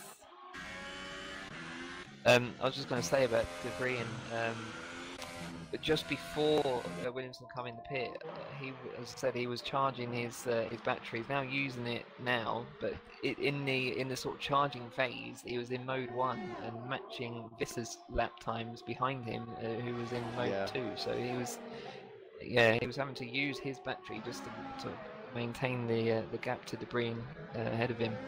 They're both using their battery effectively now. Debris stuck in mode 3 with plenty of spare. Oh yeah, he's got plenty. Pretty much equal, actually, to be fair. So it's going to be interesting to see how that pans out. I mean, Visser is trying to close that gap down, but he just doesn't seem to be able to get that. He's got the straight line speed. He hasn't got the cornering speed. That's the problem with that Sauber at this moment. He can't match the cornering speed of that Ferrari ahead of him.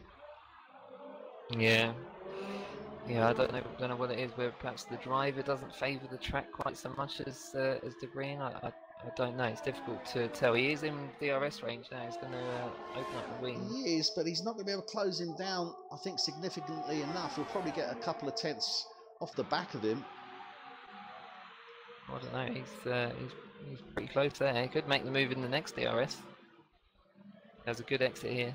But he'll lose it. He'll lose it. Watch this now. Watch the section that we're coming up through, turns 4, 5, and 6, and you'll see him drop back to maybe 0.9, 1.1, something like that. You watch this. Yeah, he's actually in mode 5 as well. As I say, he doesn't. He's actually he cranked the engine right up. He's actually still got it right up in mode 5.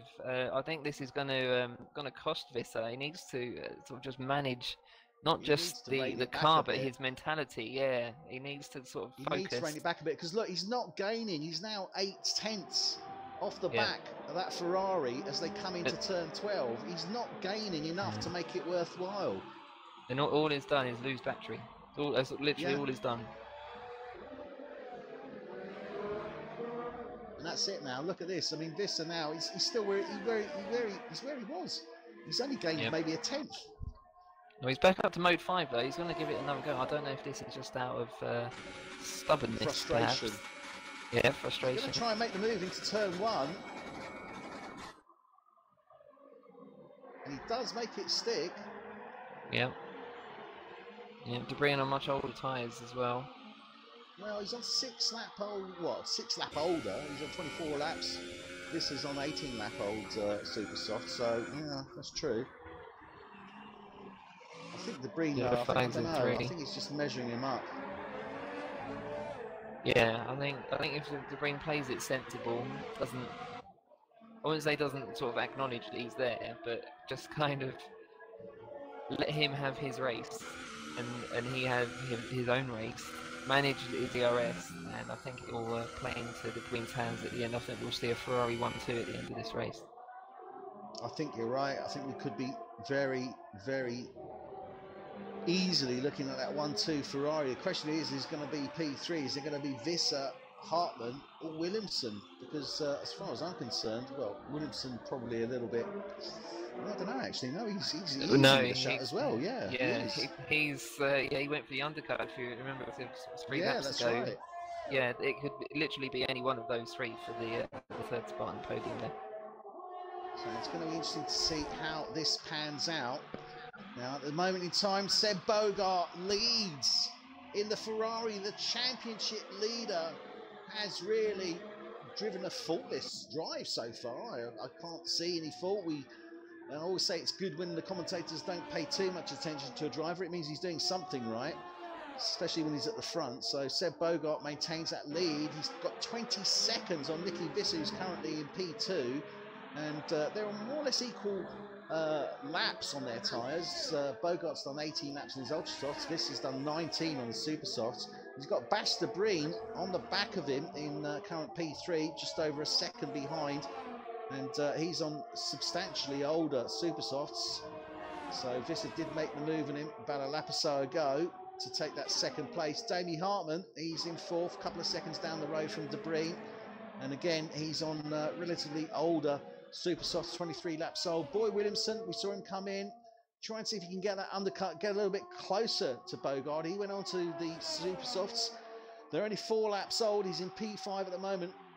I think this strategy could work well for him. John Donkel in the Force India, he's driven a good solid race there. He's down in P6. He's 25 seconds behind Williamson, but a solid race from the Force India driver there, and he's still ahead of Harder, who's been his main opponent, certainly on track today, hasn't he? Yeah, I think he can be proud of this performance.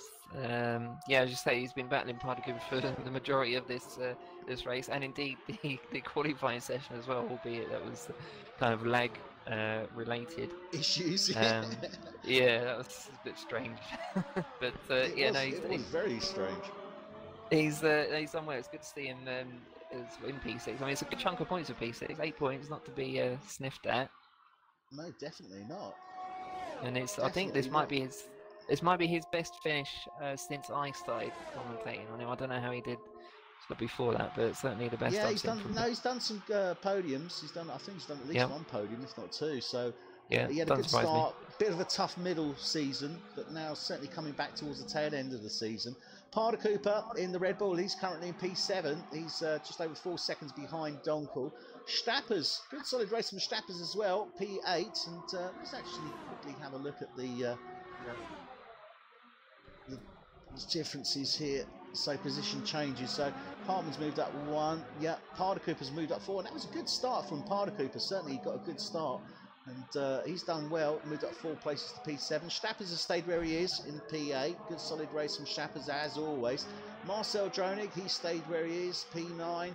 Zander Hermans as well in the Mercedes. He's done pretty well. These Mercedes drivers now starting to get far more comfortable with their vehicles. He's in P10, so he's the last man in the points, and literally a point to get there. Guido Airshine, disastrous start for him, wasn't it? Yeah, I'm not too sure what happened to him in the first few corners, but he's clearly involved in some sort of incident. Had to pit early on, and he just hasn't had a great race at all, has he? We haven't sort of really spoken about him being back in P11. He has crawled up a bit more. I think at one point he lost 8 positions, if I remember correctly, at the start of the race. So he really had a tragic start to the race. He's made up some positions already, but P11, he needs to try and get up to Zander Hermans. He's just over 3 seconds, or just under 3 seconds off him, and he needs to get at least into that points sector there, doesn't he? Yeah, you're absolutely right. Mika Torney's just got 5 seconds. Stop over speeding in the pit lanes. Oh yes, it's so easily done. Kevin Van Delft was the other driver that got the same penalty, and it's horrible when that happens, isn't it? Yeah, it's quite a low. If I remember correctly, it's quite a low speed limit in the pit lane. It's 37 miles an hour or 60 kilometers per hour, and it does creep up on you quick. There's quite a short distance between the line that signifies when you should put the limiter on, or when you should start braking, sorry, and the actual pit speed limiter line, and you do come in quite quick, so you just got to be on the ball there. It's a bit like quite a quick entry. I've got to say, it's a nice sweeping entry. You can maintain the speed round it, can't you? That's the problem. It's not too different from the final turn 17, because it is on that turn effectively. Yep, that's right. And Miguel Torney's just come out. on a fresh set of ultra softs, trying to see if he can eat up some of that time that he's got at the moment. 30 seconds to Guido Airshine, and he's currently in P12 and P13. Stan Drumkov in the Mercedes, the other Mercedes driver hanging in there. He's a little bit off, one lap away. Oh, and Davey Hartman makes the move on Bastabreen. Yeah, Bastabreen's in the pits, and he's 29 laps he did. 29 laps Breen has done. The De Bruyne with the undercut potentially on Hartman. I know De Bruyne's tyres were older. Well, they were. Now the one is going to be is how much closer can he get to Bogart. He's got past De Bruyne, and I think that's a major challenge. He's got ahead. Both the Hasses are ahead at this moment in time on track of De Bruyne. He is on a fresher set, obviously, of Supersofts, but Boy Wilson's only on an 8-lap-old Supersoft, so should be able to stay ahead of him. Damie Hartman, and this is the one. Sorry, it wasn't Damie Hartman. It was the other Haas driver, Boy Williamson. I do apologise. That's the one I should have been looking at, because he is now ahead of Bastabreen, isn't he? That's what he wanted to do, and he's achieved that. The question is now is how much closer is he going to be to Seb Bogart when he comes in, and Nicky Visser as well, because Nicky Visser's on 23-lap-old Supersoft, so he can go deeper. He can probably go about another 5-6 laps maybe, because we've still got 28-lap-old, 27-lap-old.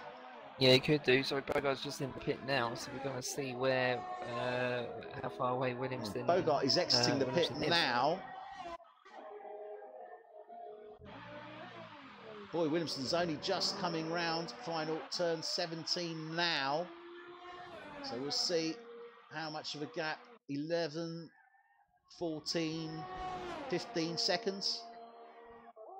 Yeah, 15.6, it's telling me 15.3. So, I mean, he's gained 2 seconds on him. He was 17 before.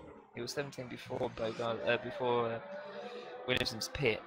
And he's 15 after, so he's gained 2, but it's not 17. So yeah, he's got a bit of work to do if he does want to try and win this race.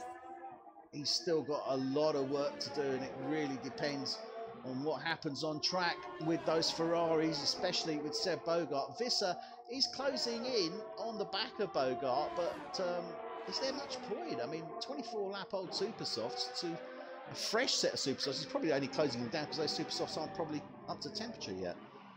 Yeah, and also Bogart's saving his battery up. I think he might keep it in mode 1, even up the sort of start and finish. I don't think he'd be too fussed if Visser does make the move on him. He knows that he's going to have to come in the next, I'd say, 5 laps at the absolute most. Bogart won't want to waste his energy battling him. With the utmost respect, of course, but yeah, I think he's going to be sensible, Bogart. If he does make the move, I don't think he's going to be worried. Well, Bogart is definitely looking to go to the end of this race on those Supersofts, as is his teammate Bastabreen, and I think they really have got the jump here, haven't they? These guys, yeah, this is definitely going to be a 1-2 Ferrari, the way it's looking at this moment in time. Yeah, and it's a good call by both these drivers. They've both been fairly sort of calm and collected in terms of things like their ERS management, their tyre choices, and their sort of smoothness on track, maintaining tyres. Done everything right. Yeah, they definitely have. They've worked it very, very well indeed. And it's going to be interesting to see how this is going to work out for next season. And I'm just going to have a quick little mention here with regards to that while we're on it, because obviously we've only got, after this race, 2 races remaining, which will be Brazil and Abu Dhabi. So it's going to be, certainly going to be interesting to see how it pans out. And the drivers for that season, or next season, season 2, it's going to be a little bit of a mix. So Bastabreen will not be with Ferrari nor with Seb Bogart. I'm just trying to get the list up now, and I can't find the damn thing. So I'll bring it up in a minute, and then we can have a quick look through that, and we'll discuss it In the during the course meantime, of the race. sorry. In the meantime, yeah, this did just pit actually just then. He's coming up P5 on the ultras. Yeah, yeah. Which you can do. You can do. I think you can do. Probably pushing it a bit, trying to go do 26 laps on these, 27 laps effectively. We'll see. We'll see what happens. It's a brave call, but it could secure that 3rd place on the podium for him. Yep. Yep. I think he had to if he was going to sort of go for it, because I think if he does the same as everyone else. Well, I'm actually thinking if he can do this, he could even challenge for that 2nd place. He's just off the tail of De Bruyne ahead of him. And if he could get ahead of him now, so he doesn't sort of eat into those ultra softs too much, now is the time to do it. He needs to get past De Bruyne within the next couple of laps if he can. I think that's his goal, and if he can, he could secure that 2nd place on the podium. Yeah, he could do. I think he's making the move on De Bruyne here under DRS. Yeah, De Bruyne not really defending too much in terms of using his ERS. Just going to let him go. I think he just, I think because he's on a set of ultra softs, he just doesn't think he's going to be able to make it. But I think he's actually just given away 2nd place on the podium. Yeah, he might have done. He might have done. We'll have to wait and see, won't we? But yeah, he may come through that decision, De Bruyne. Well, it's going to be interesting to see how that pans out. And he is staying within distance of him. Guido Airshine, in the meantime, has made the move. Sander Hermans comes into the pits anyway. He's now 10 seconds off his teammate, Marcel Dronig. So we've only got 24 laps remaining. We're in the last 1/3 of this race. And is Airshine going to be able to get past his teammate, do you think? I mean, 13-lap-old Ultrasofts, he should do, shouldn't he? Yeah, he should do. He's only 10 seconds behind him. Visser's actually flying on those ultras now that De Bruyne's released him. Yeah, this might be significant, actually. I think you might be right in Visser may get P2. I think it's very much looking that way. I really do. It's going to be, well, as I say, we're going to have to see obviously how it pans out. But I've got confidence in it. I think Visser could actually do this, and I don't think he's going to be able to get that P1. I think Bogart's just way too ahead, isn't he? And he's 4-lap-old super softs. He's clearly going to the end. There's no one that's really going to be able to catch him up, is there? Yeah, you'd have to say that Bogart's got this in the bag. Yeah, I mean, barring a sort of an absolute tragedy for him, yeah, I think we'll see a Ferrari on the top spot, certainly. Well, that's what we're going to be looking at. And if it does stay this way, if it does stay this way, Bogart will be champion. De Bruyne in P4. He will. You're absolutely right, but I don't think it will, because Boy Williamson, I don't think he's going to last on those super softs. Yeah, good call. Sure, you can see that. I mean, that's the thing I'm working on, because I mean, well, I don't know. I mean, stranger things have happened, to be fair. I mean, he is on 14-lap-old. He's got 23, so 23, 33, 37 laps. Yeah, well, the longest we've seen someone do on those supers is 30 laps in this race. I think 29 laps, actually, Nicky Visser. With the lesser fuel load, is it possible? I mean, remember, he's going to be running pretty lean, certainly in the last sort of 8 to 10 laps, I would have thought. It's going to be a lot of weight that he's lost. Yeah, true. Although nobody is actually under fuel at the moment, as Dronig just comes into the pit, pitting off of his ultra softs. Erskine will take that P7, as we were expecting. It's still interesting, though, we're watching these guys, because it's a question, how deep is Boy Williamson going to go? He's relatively safe, I think, at the moment. But saying that, I mean, Visser's going to be catching up to him pretty soon. He's going past the back markers now as they get on the start-finish straight. So yes, either Hermans or Junkov he's gone round. I think it's probably Junkov. Well, it might be Hermans. Yeah, but I mean, that was he is closing in 4 seconds off the back of Boy Williamson. He's on those ultra softs.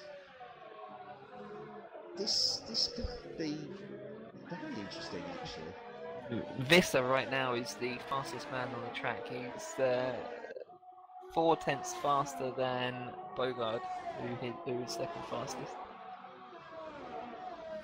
Well, I think Visser is securing himself second place on that podium. Boy Williamson, though, could still put a spanner in the works here. It's all a question. I mean, I don't believe he's going to go 37 laps, but who knows? You never know with some of these drivers. We've seen drivers do phenomenal amounts of laps on certain sets of tyres, which you look at it and think, how the hell did they do that? Yeah, we've also seen some questionable decisions, shall we say? Yeah, definitely. Yeah, some very questionable tyre choices. Although some, to be fair, when discussing with the drivers, it's just down to the fact that they didn't have any other choice.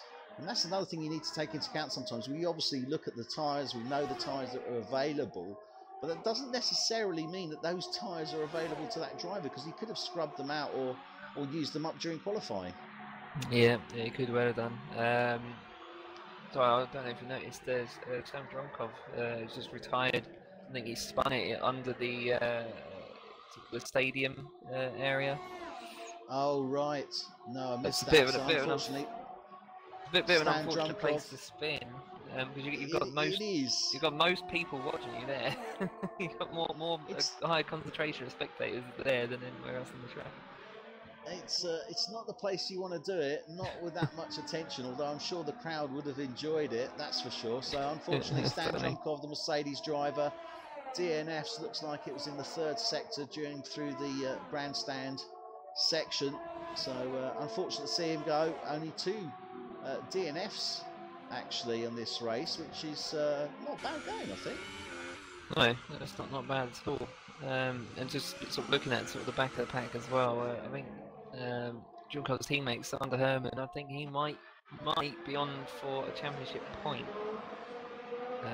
It will be interesting for him in the final few laps of the race when his tyres are completely shot.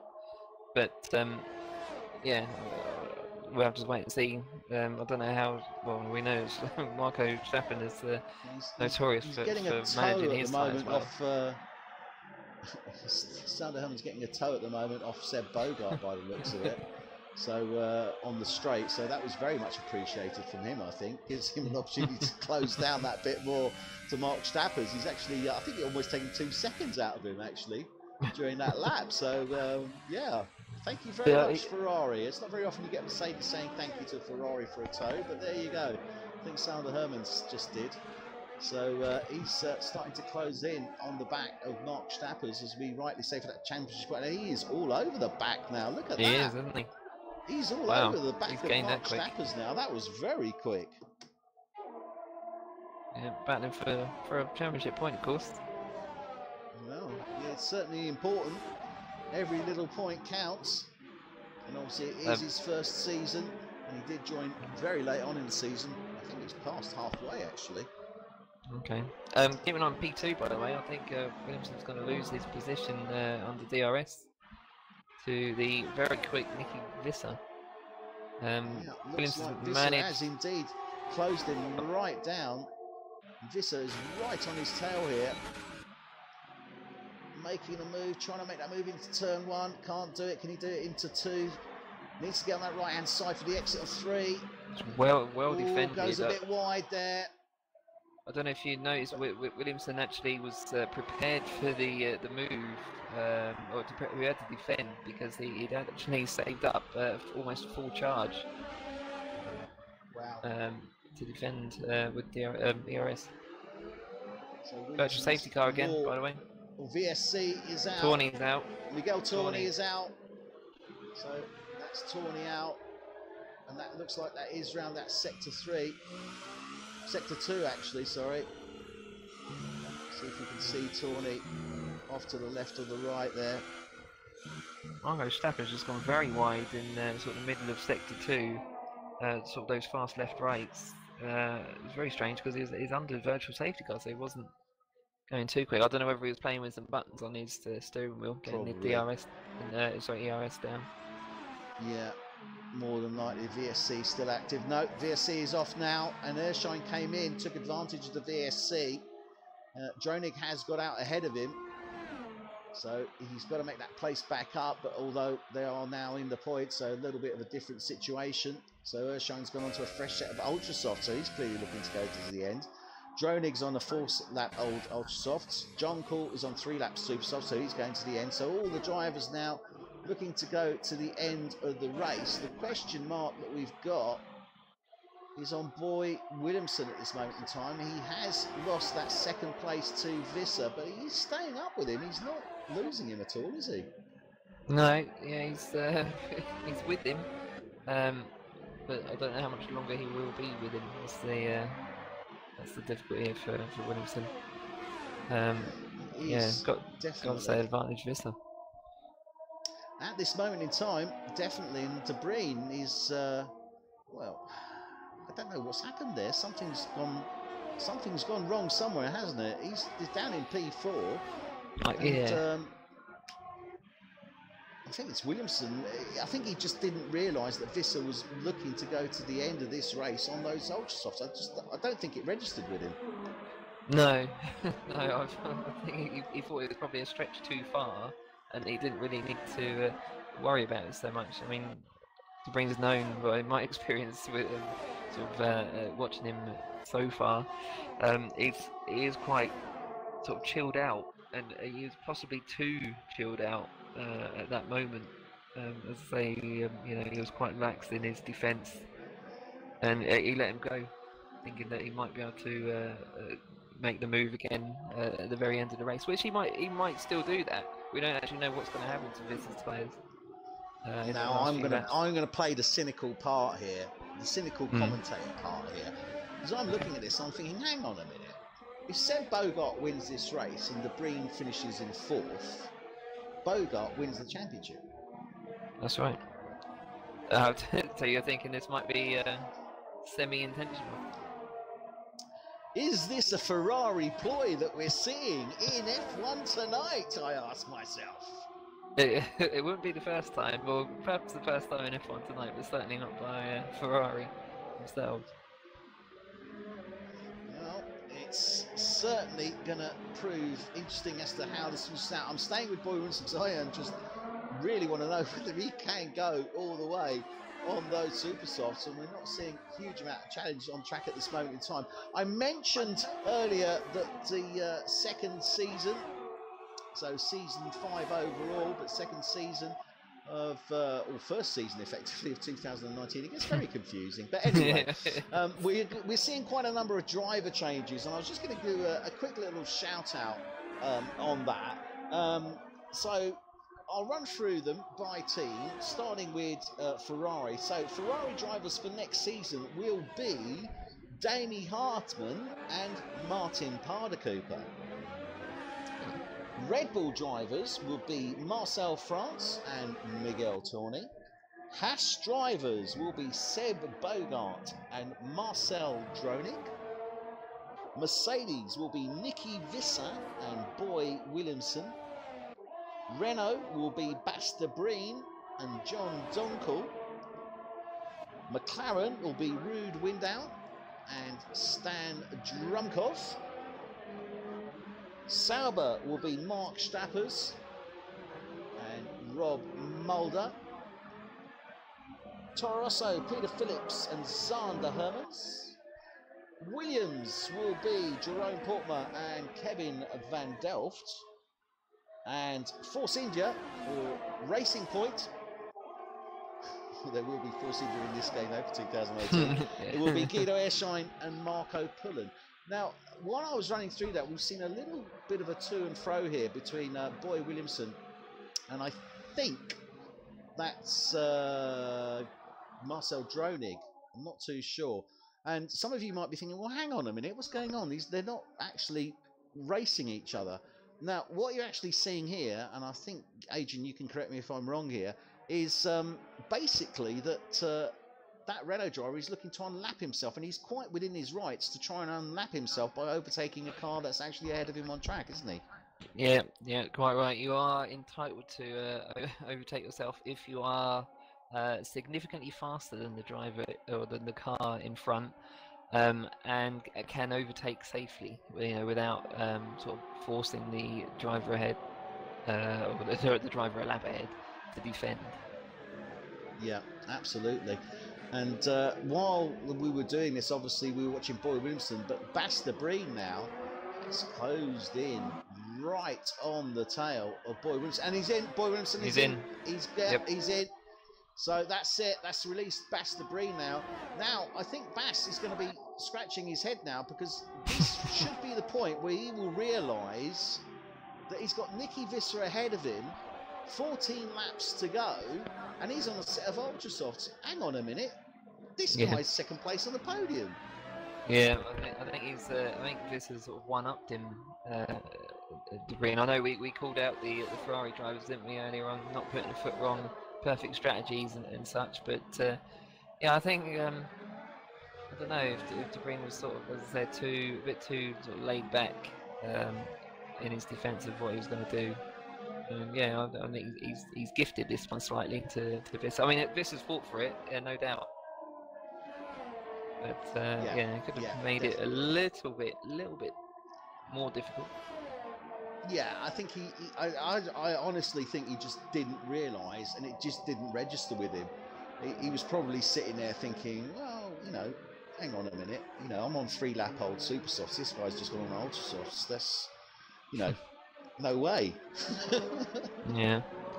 Yeah, I mean, looking at the sort of last lap times as well, this is still pulling away consistently from Debris. Well, it was a second a lap on the previous lap. I think that's because he had Williamson, was acting as traffic. Lap times are pretty much equal now, so this could be the turning point, perhaps. Well, indeed, it certainly could be. And while we're looking at that, I've just gone on to guess who? John Donkel and Martin Cooper. Oh, that rivalry. That rivalry. Well, here we are on lap 58, and they are still fighting out. Parder Cooper's obviously got out ahead of John Donkel because he came in and went on to those super softs to take him to the end. Parder Cooper's on 13-lap old ultra softs, the same as Nicky Visser. So this could be an interesting one to watch, because obviously Donkel is going to be pushing him on those fresher super softs, but equally Parder Cooper's on the ultra soft. So this could be an interesting little play out maybe for what we could see ahead of us with Debris and Visser. Yeah, absolutely. That's a good call there. Yeah, it's going to be interesting. Just going back to those 2019 or season 5 teams. Oh, sorry, I'm thinking he's going to make the move actually. Donkel. Yeah, does it into turn 4. There's like contact makes the there. Move on turn 4. I don't know if I saw contact. A little bit maybe, wheel to wheel. I don't think there was any body contact. Certainly the front wing on that. Force India looks okay, and I think the Red Bull will be the one, but I think that looks okay as well. I think that was more because obviously we've got Seb Bogart closing in on them. I think that's what it's more to do with. Yes, yeah.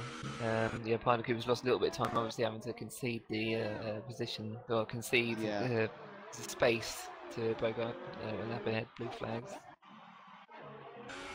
Yeah, just going back to what you were saying about the driver changes for next year, I'm going to call it right now. I think Renault might be the ones that come out on top, or at least top 2 for Renault. I think you said off the top of my head it was it Baz de Breen and John Donkel?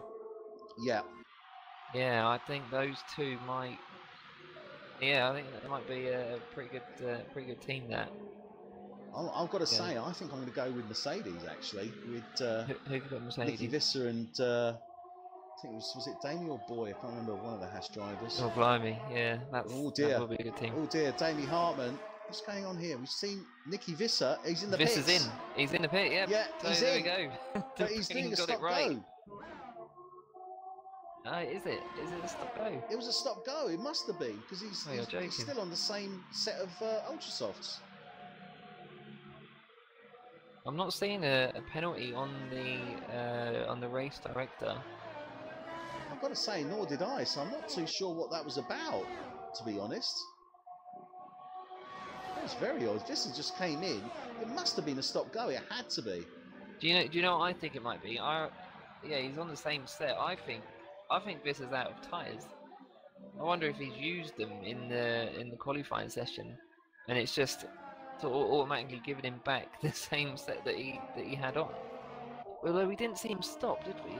We saw him come into the pit. No, because he would have lost far more time if that had been the case. Remember, he was in second place. He's only lost 16 seconds. No, well, he's lost more than that, obviously, but yeah. You know, he wouldn't have come out in fourth place. He would have come out further behind. Yeah, I'm just going to watch the stop go. I'm going to watch the replay actually. I'm going to watch the replay. That doesn't make sense. No, stop go doesn't make sense. He's in again. He's into the pits again. I'm just watching there from 2 minutes ago. He's into the pits again. This is very weird. He's into the pits again. He's now going to lose. Well, he's going to maintain fifth place. And he's going on to another set of ultra softs. Yeah, no, hypersofts. He's gone on to the hypersofts. Okay, yeah, that makes sense. But now I think there was just an error. I think he went into the pit and selected the wrong tyres. And as you said, they didn't have any tyres, so they put on the same set of ultra softs when what he should have selected was the hypersofts. Yeah, I think that's it. Yeah, I think that's it. Yeah, just watching the replay. Yeah, you see him come in. There is no penalty. No. They just don't do any. They just like look at him like, what are you doing here? We've got nothing to give you.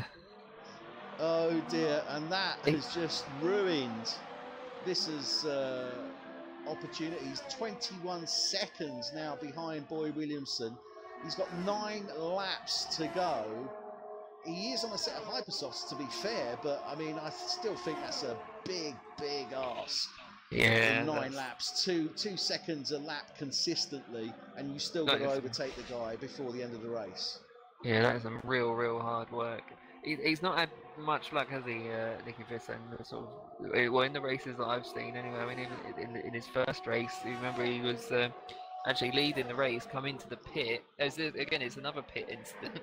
Come into the pit, and there was a wall in the way. Yeah, the wall was actually on the track, like blocking the pit lane. Yeah, it was so bizarre. And yeah, he's had another pit incident now. It was very peculiar. And I think you're right. I think this season, as well as Nicky Visser has done, he's had some real bad luck. And clearly, I don't know what the error was there. Maybe he thought he'd selected the hypersofts. Maybe there was an error, but it just simply, he may have selected ultra softs thinking he had a set of ultra softs left, but surely Jeff would have advised him there were none left on the rack, I would have thought. Yeah. Yeah, I have to say, I've never actually seen that before, but I know it can happen. Well, it obviously has. Well, undoubtedly we'll find out post-race what happens, so pay attention to any of the chat groups, and if not, we'll certainly mention it next week in Brazil. But at this moment in time, we are seeing a 1-2 from Ferrari, what we expected. There's 8 laps remaining here, but Damie Hartman is in that podium place. In third place, his teammate is 11 seconds behind him, so that's the next possible that could come in. And look at that, 1:16.2 from Visser in the meantime on those hypersofts. Hardly surprising, but he's already made up 2 seconds, but I don't think it's going to be enough. That was more than a lap, certainly, that he's taken to do that. So it looks like Damie Hartman, indeed, for Haas, will take that third place, and it maintains effectively his third place in the championship. So what we're actually looking at here is the championship standings from 1 to 3. Seb Bogart, championship leader, Bas Breen, second place, and Damie Hartman in third. Yeah. Yeah, I mean, those 3 certainly deserve to be there. Yeah, I think De Breen's got a little bit lucky with Visser's error, but yeah, I mean, I think overall, he's got exceptionally lucky. I mean, all three of those drivers, though, throughout the sort of course of the season, you know, they wouldn't be top three for no reason. So Well, you know, that's true. That is true. But I've got to say, I think Debris, while he was replenishing his ERS, clearly got out his Visa voodoo doll and was sticking a few pins in it. Because something like that was just, you know, I tell you what, you couldn't pray for something like that to happen, and it happened. No, I would never even thought of it. No, I've got to say, wish that upon someone. I've got to say, and this is what we do say, is you know, as much as the real world F1 is unexpected, I can guarantee you that F1 esports motorsport is equally so, if not more so at times. So yeah, we all have our crosses to bear, but that was oh god, I feel for Vissa, I really do, because he was, you know, on for, you know, second place podium finish there, and it just all went to pieces, didn't it?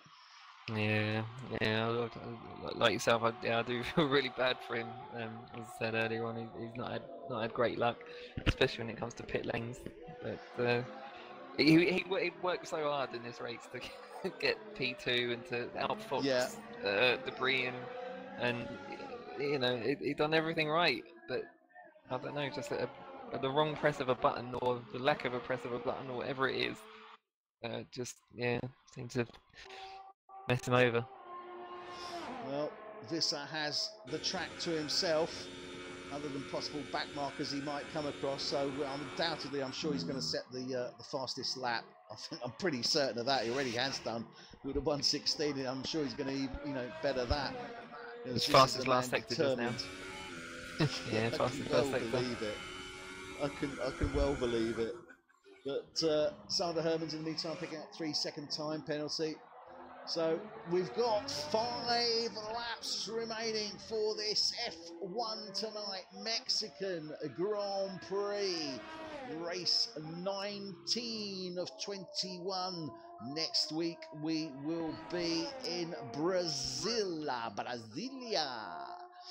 So always a great race to see, and a great track, I have to say. And always a good chance of rain in Brazil, isn't there, Adrian? Oh my god.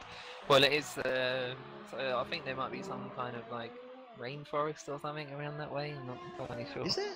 Is there really? Is there really? I don't know. I've heard about it, but from what I've heard, there's not much of it left. Yeah, it's something to do with like an online shopping. Oh my god! Like, no, don't mention them. For God's sake, they're probably the reason why it's being chopped down so quick. I have never ever accumulated so much cardboard in all my life. Likewise. No, why is it that a 6-inch product has to be packed in a half-meter box? You might want to just clarify exactly what you bought before people start wondering. Oh no! Come on, I've got 2 little ones, mate. I am forever, ever buying plushies. I tell you what, I could drown in plushies. So yeah, it's just, I don't know. I love Amazon, but I hate them as well. And we're just watching here a fight between Marcel Dronig and Martin Paardenkoper for 7th place. And Paardenkoper has been used to battling out John Donkel in that Force India, but he's now got Marcel Dronig all over the back of him. That's interesting because he's on a slightly fresher set, 4 laps younger, 18-lap-olds Ultra Softs, and Paardenkoper's on a 22-lap Ultra Softs. So Paardenkoper is obviously still hanging on in there on those Ultra Softs. Yeah, he's the last man standing on them at the moment, isn't he? Yeah, he is indeed. Yeah, they seem to be matching each other pace-wise for the last few laps. Actually, these two, Dronig and Paardenkoper. Oh, Dronig goes a little bit deep there in the exit. Yeah, I think he was thinking about how he was going to get past before he actually was ready to go get past him. To get past him, yeah. It's cost him dear. because he's now 8 tenths again behind Parda Cooper. So he's Parda got work to do again. Yeah, Parda Cooper's got no energy in his battery though. That is going to be his downfall, I think. If Joni can just sort of concentrate, save up the ERS, and use it all down the next start finish, I think he's got this move in the bag with just 3 laps to go. Yeah, well, he's got the DRS there from 3 to 4. And we haven't really mentioned the DRS points too much. Well, we have and we haven't. First DRS, obviously, after the start finish, takes you down to just before turn 1. Second is between turn 3 and 4 on that little straight there. So only the 2, fortunately, here, as they're coming out of the second sector into the third sector now. Final set of corners of the second sector, and yeah, he's definitely closing it. I think he might even look to make the move into the grandstand, you know? Yeah, he might do. Yeah, he might do. It could be. Oh, I thought there was going to be contact. Parda Cooper just cuts him straight there. I mean, totally justified, nothing wrong with that, but it was that was definitely sending a message there, I think, to Dronig in the Renault. Yeah, you want to get past me, mate, you're going to have to work pretty damn hard for it. Good exit from Dronig. Parda Cooper's managed to save up a little bit of battery, but it's just conked out now. So I think he might make the move. If not here, then the second DRS. Watch Parda Cooper go straight across the apex there. Yeah, he's not going to mess about. He's not going to give Dronig the opportunity. Now they've only got 2 laps remaining. 3 laps actually, but 3 laps still effectively to go. Can he hold him off? I mean, he's doing a good job so far. I mean, there's not a huge amount of difference, although at this stage of the game, those 4 laps can be quite a dramatic difference, I guess, on those ultra softs. Yeah, they can do. Yeah, especially at this point, as you say, they do fall away very quickly. He's gone very wide. Parda Cooper goes so wide round turn 8 there. And it gives Dronig the opportunity, gets ahead. Dronig went a little bit on the dirt there, but now look at this Parda Cooper. He's not happy with that. That was a lapse of concentration there from the Red Bull driver, wasn't it, Adrian? Yeah, it was. Well, it's either that or just the pressure of having someone that close to you for so long at such a late point in the race as well. Yeah, it can make you make mistakes that you hadn't done for 70 laps. So yeah. Oh, well played, Dronig. I mean, that's indeed well played indeed. He gets P7. He's pulling away convincingly there from the Red Bull of Parda Cooper. But Parda Cooper's had a hard race, as has Donkel in P6. I mean, he's been fighting most of the way with Donkel. So he wasn't really... he probably had sort of like just pretty much knackered, I should think. Yeah, you're exactly right. Yeah, I mean, what more can you say? Yeah, no, clearly. And Zander Hermans is starting to close in on Guido Airshine, but I don't think he's going to have the opportunity to make the move. He could, though. This is the final lap. Who knows? He is on 23-lap-old Ultra Softs, and Guido is on 18-lap-old Ultra Softs, so I think it could be a push to see that. And Seb Bogart on his penultimate lap now as his Bas de Breen and Damie Hartman. So keep an eye on that Zander Hermans. But Bogart now comes over the line, final lap. And he's just done, yeah. We were commenting obviously on them earlier. I think we obviously covered the situation with Debris, but Bogart absolutely faultless start to finish, has to be said. Yeah, I 100% agree with you there. He's just had a absolutely flawless race. And it's going to be great to see him next year. New team, new colours. And the Bogart-de Breen duo will be broken up. But I think that's going to prove very, very interesting on track. And especially with the likes, Davey Hartman, Boy Williamson, Nicky Visser, John Donkel, all the guys that are there at this moment in time. But let's not forget, the Williams drivers, Ruud Windahl, Rob Muldering, Peter Phillips as well, the guys that aren't here, the Toro Rosso drivers. I mean, all to be fair, all the drivers are quality drivers. We have to obviously, say some are, generally better than others. That's what the championship is all about. And look at that, Seb Bogart takes the win. Fantastic result there for the Ferrari driver. Bastabri coming through the grandstand section now. Round the final turn. And he will take second place. Damie Hartman comes over the line. Oh, hold on a minute. Change. Damie Hartman takes second place. Bastabri must have had points. He had penalties. Yeah, he did. Oh, wow. And he got them late. He got them very late. Oh, dearie me. And everyone goes in. The traditional end to an F1 esports race. Everyone smashes into it. But that was a real tough. Sorry. Boy Williamson for Haas takes fourth. Nicky Visser for Sauber takes fifth. John Donkel for Force India took sixth place. We'll run through the runs and riders. I was a little bit lapse of concentration there. But, yeah, sorry. I was a little bit flabbergasted by that.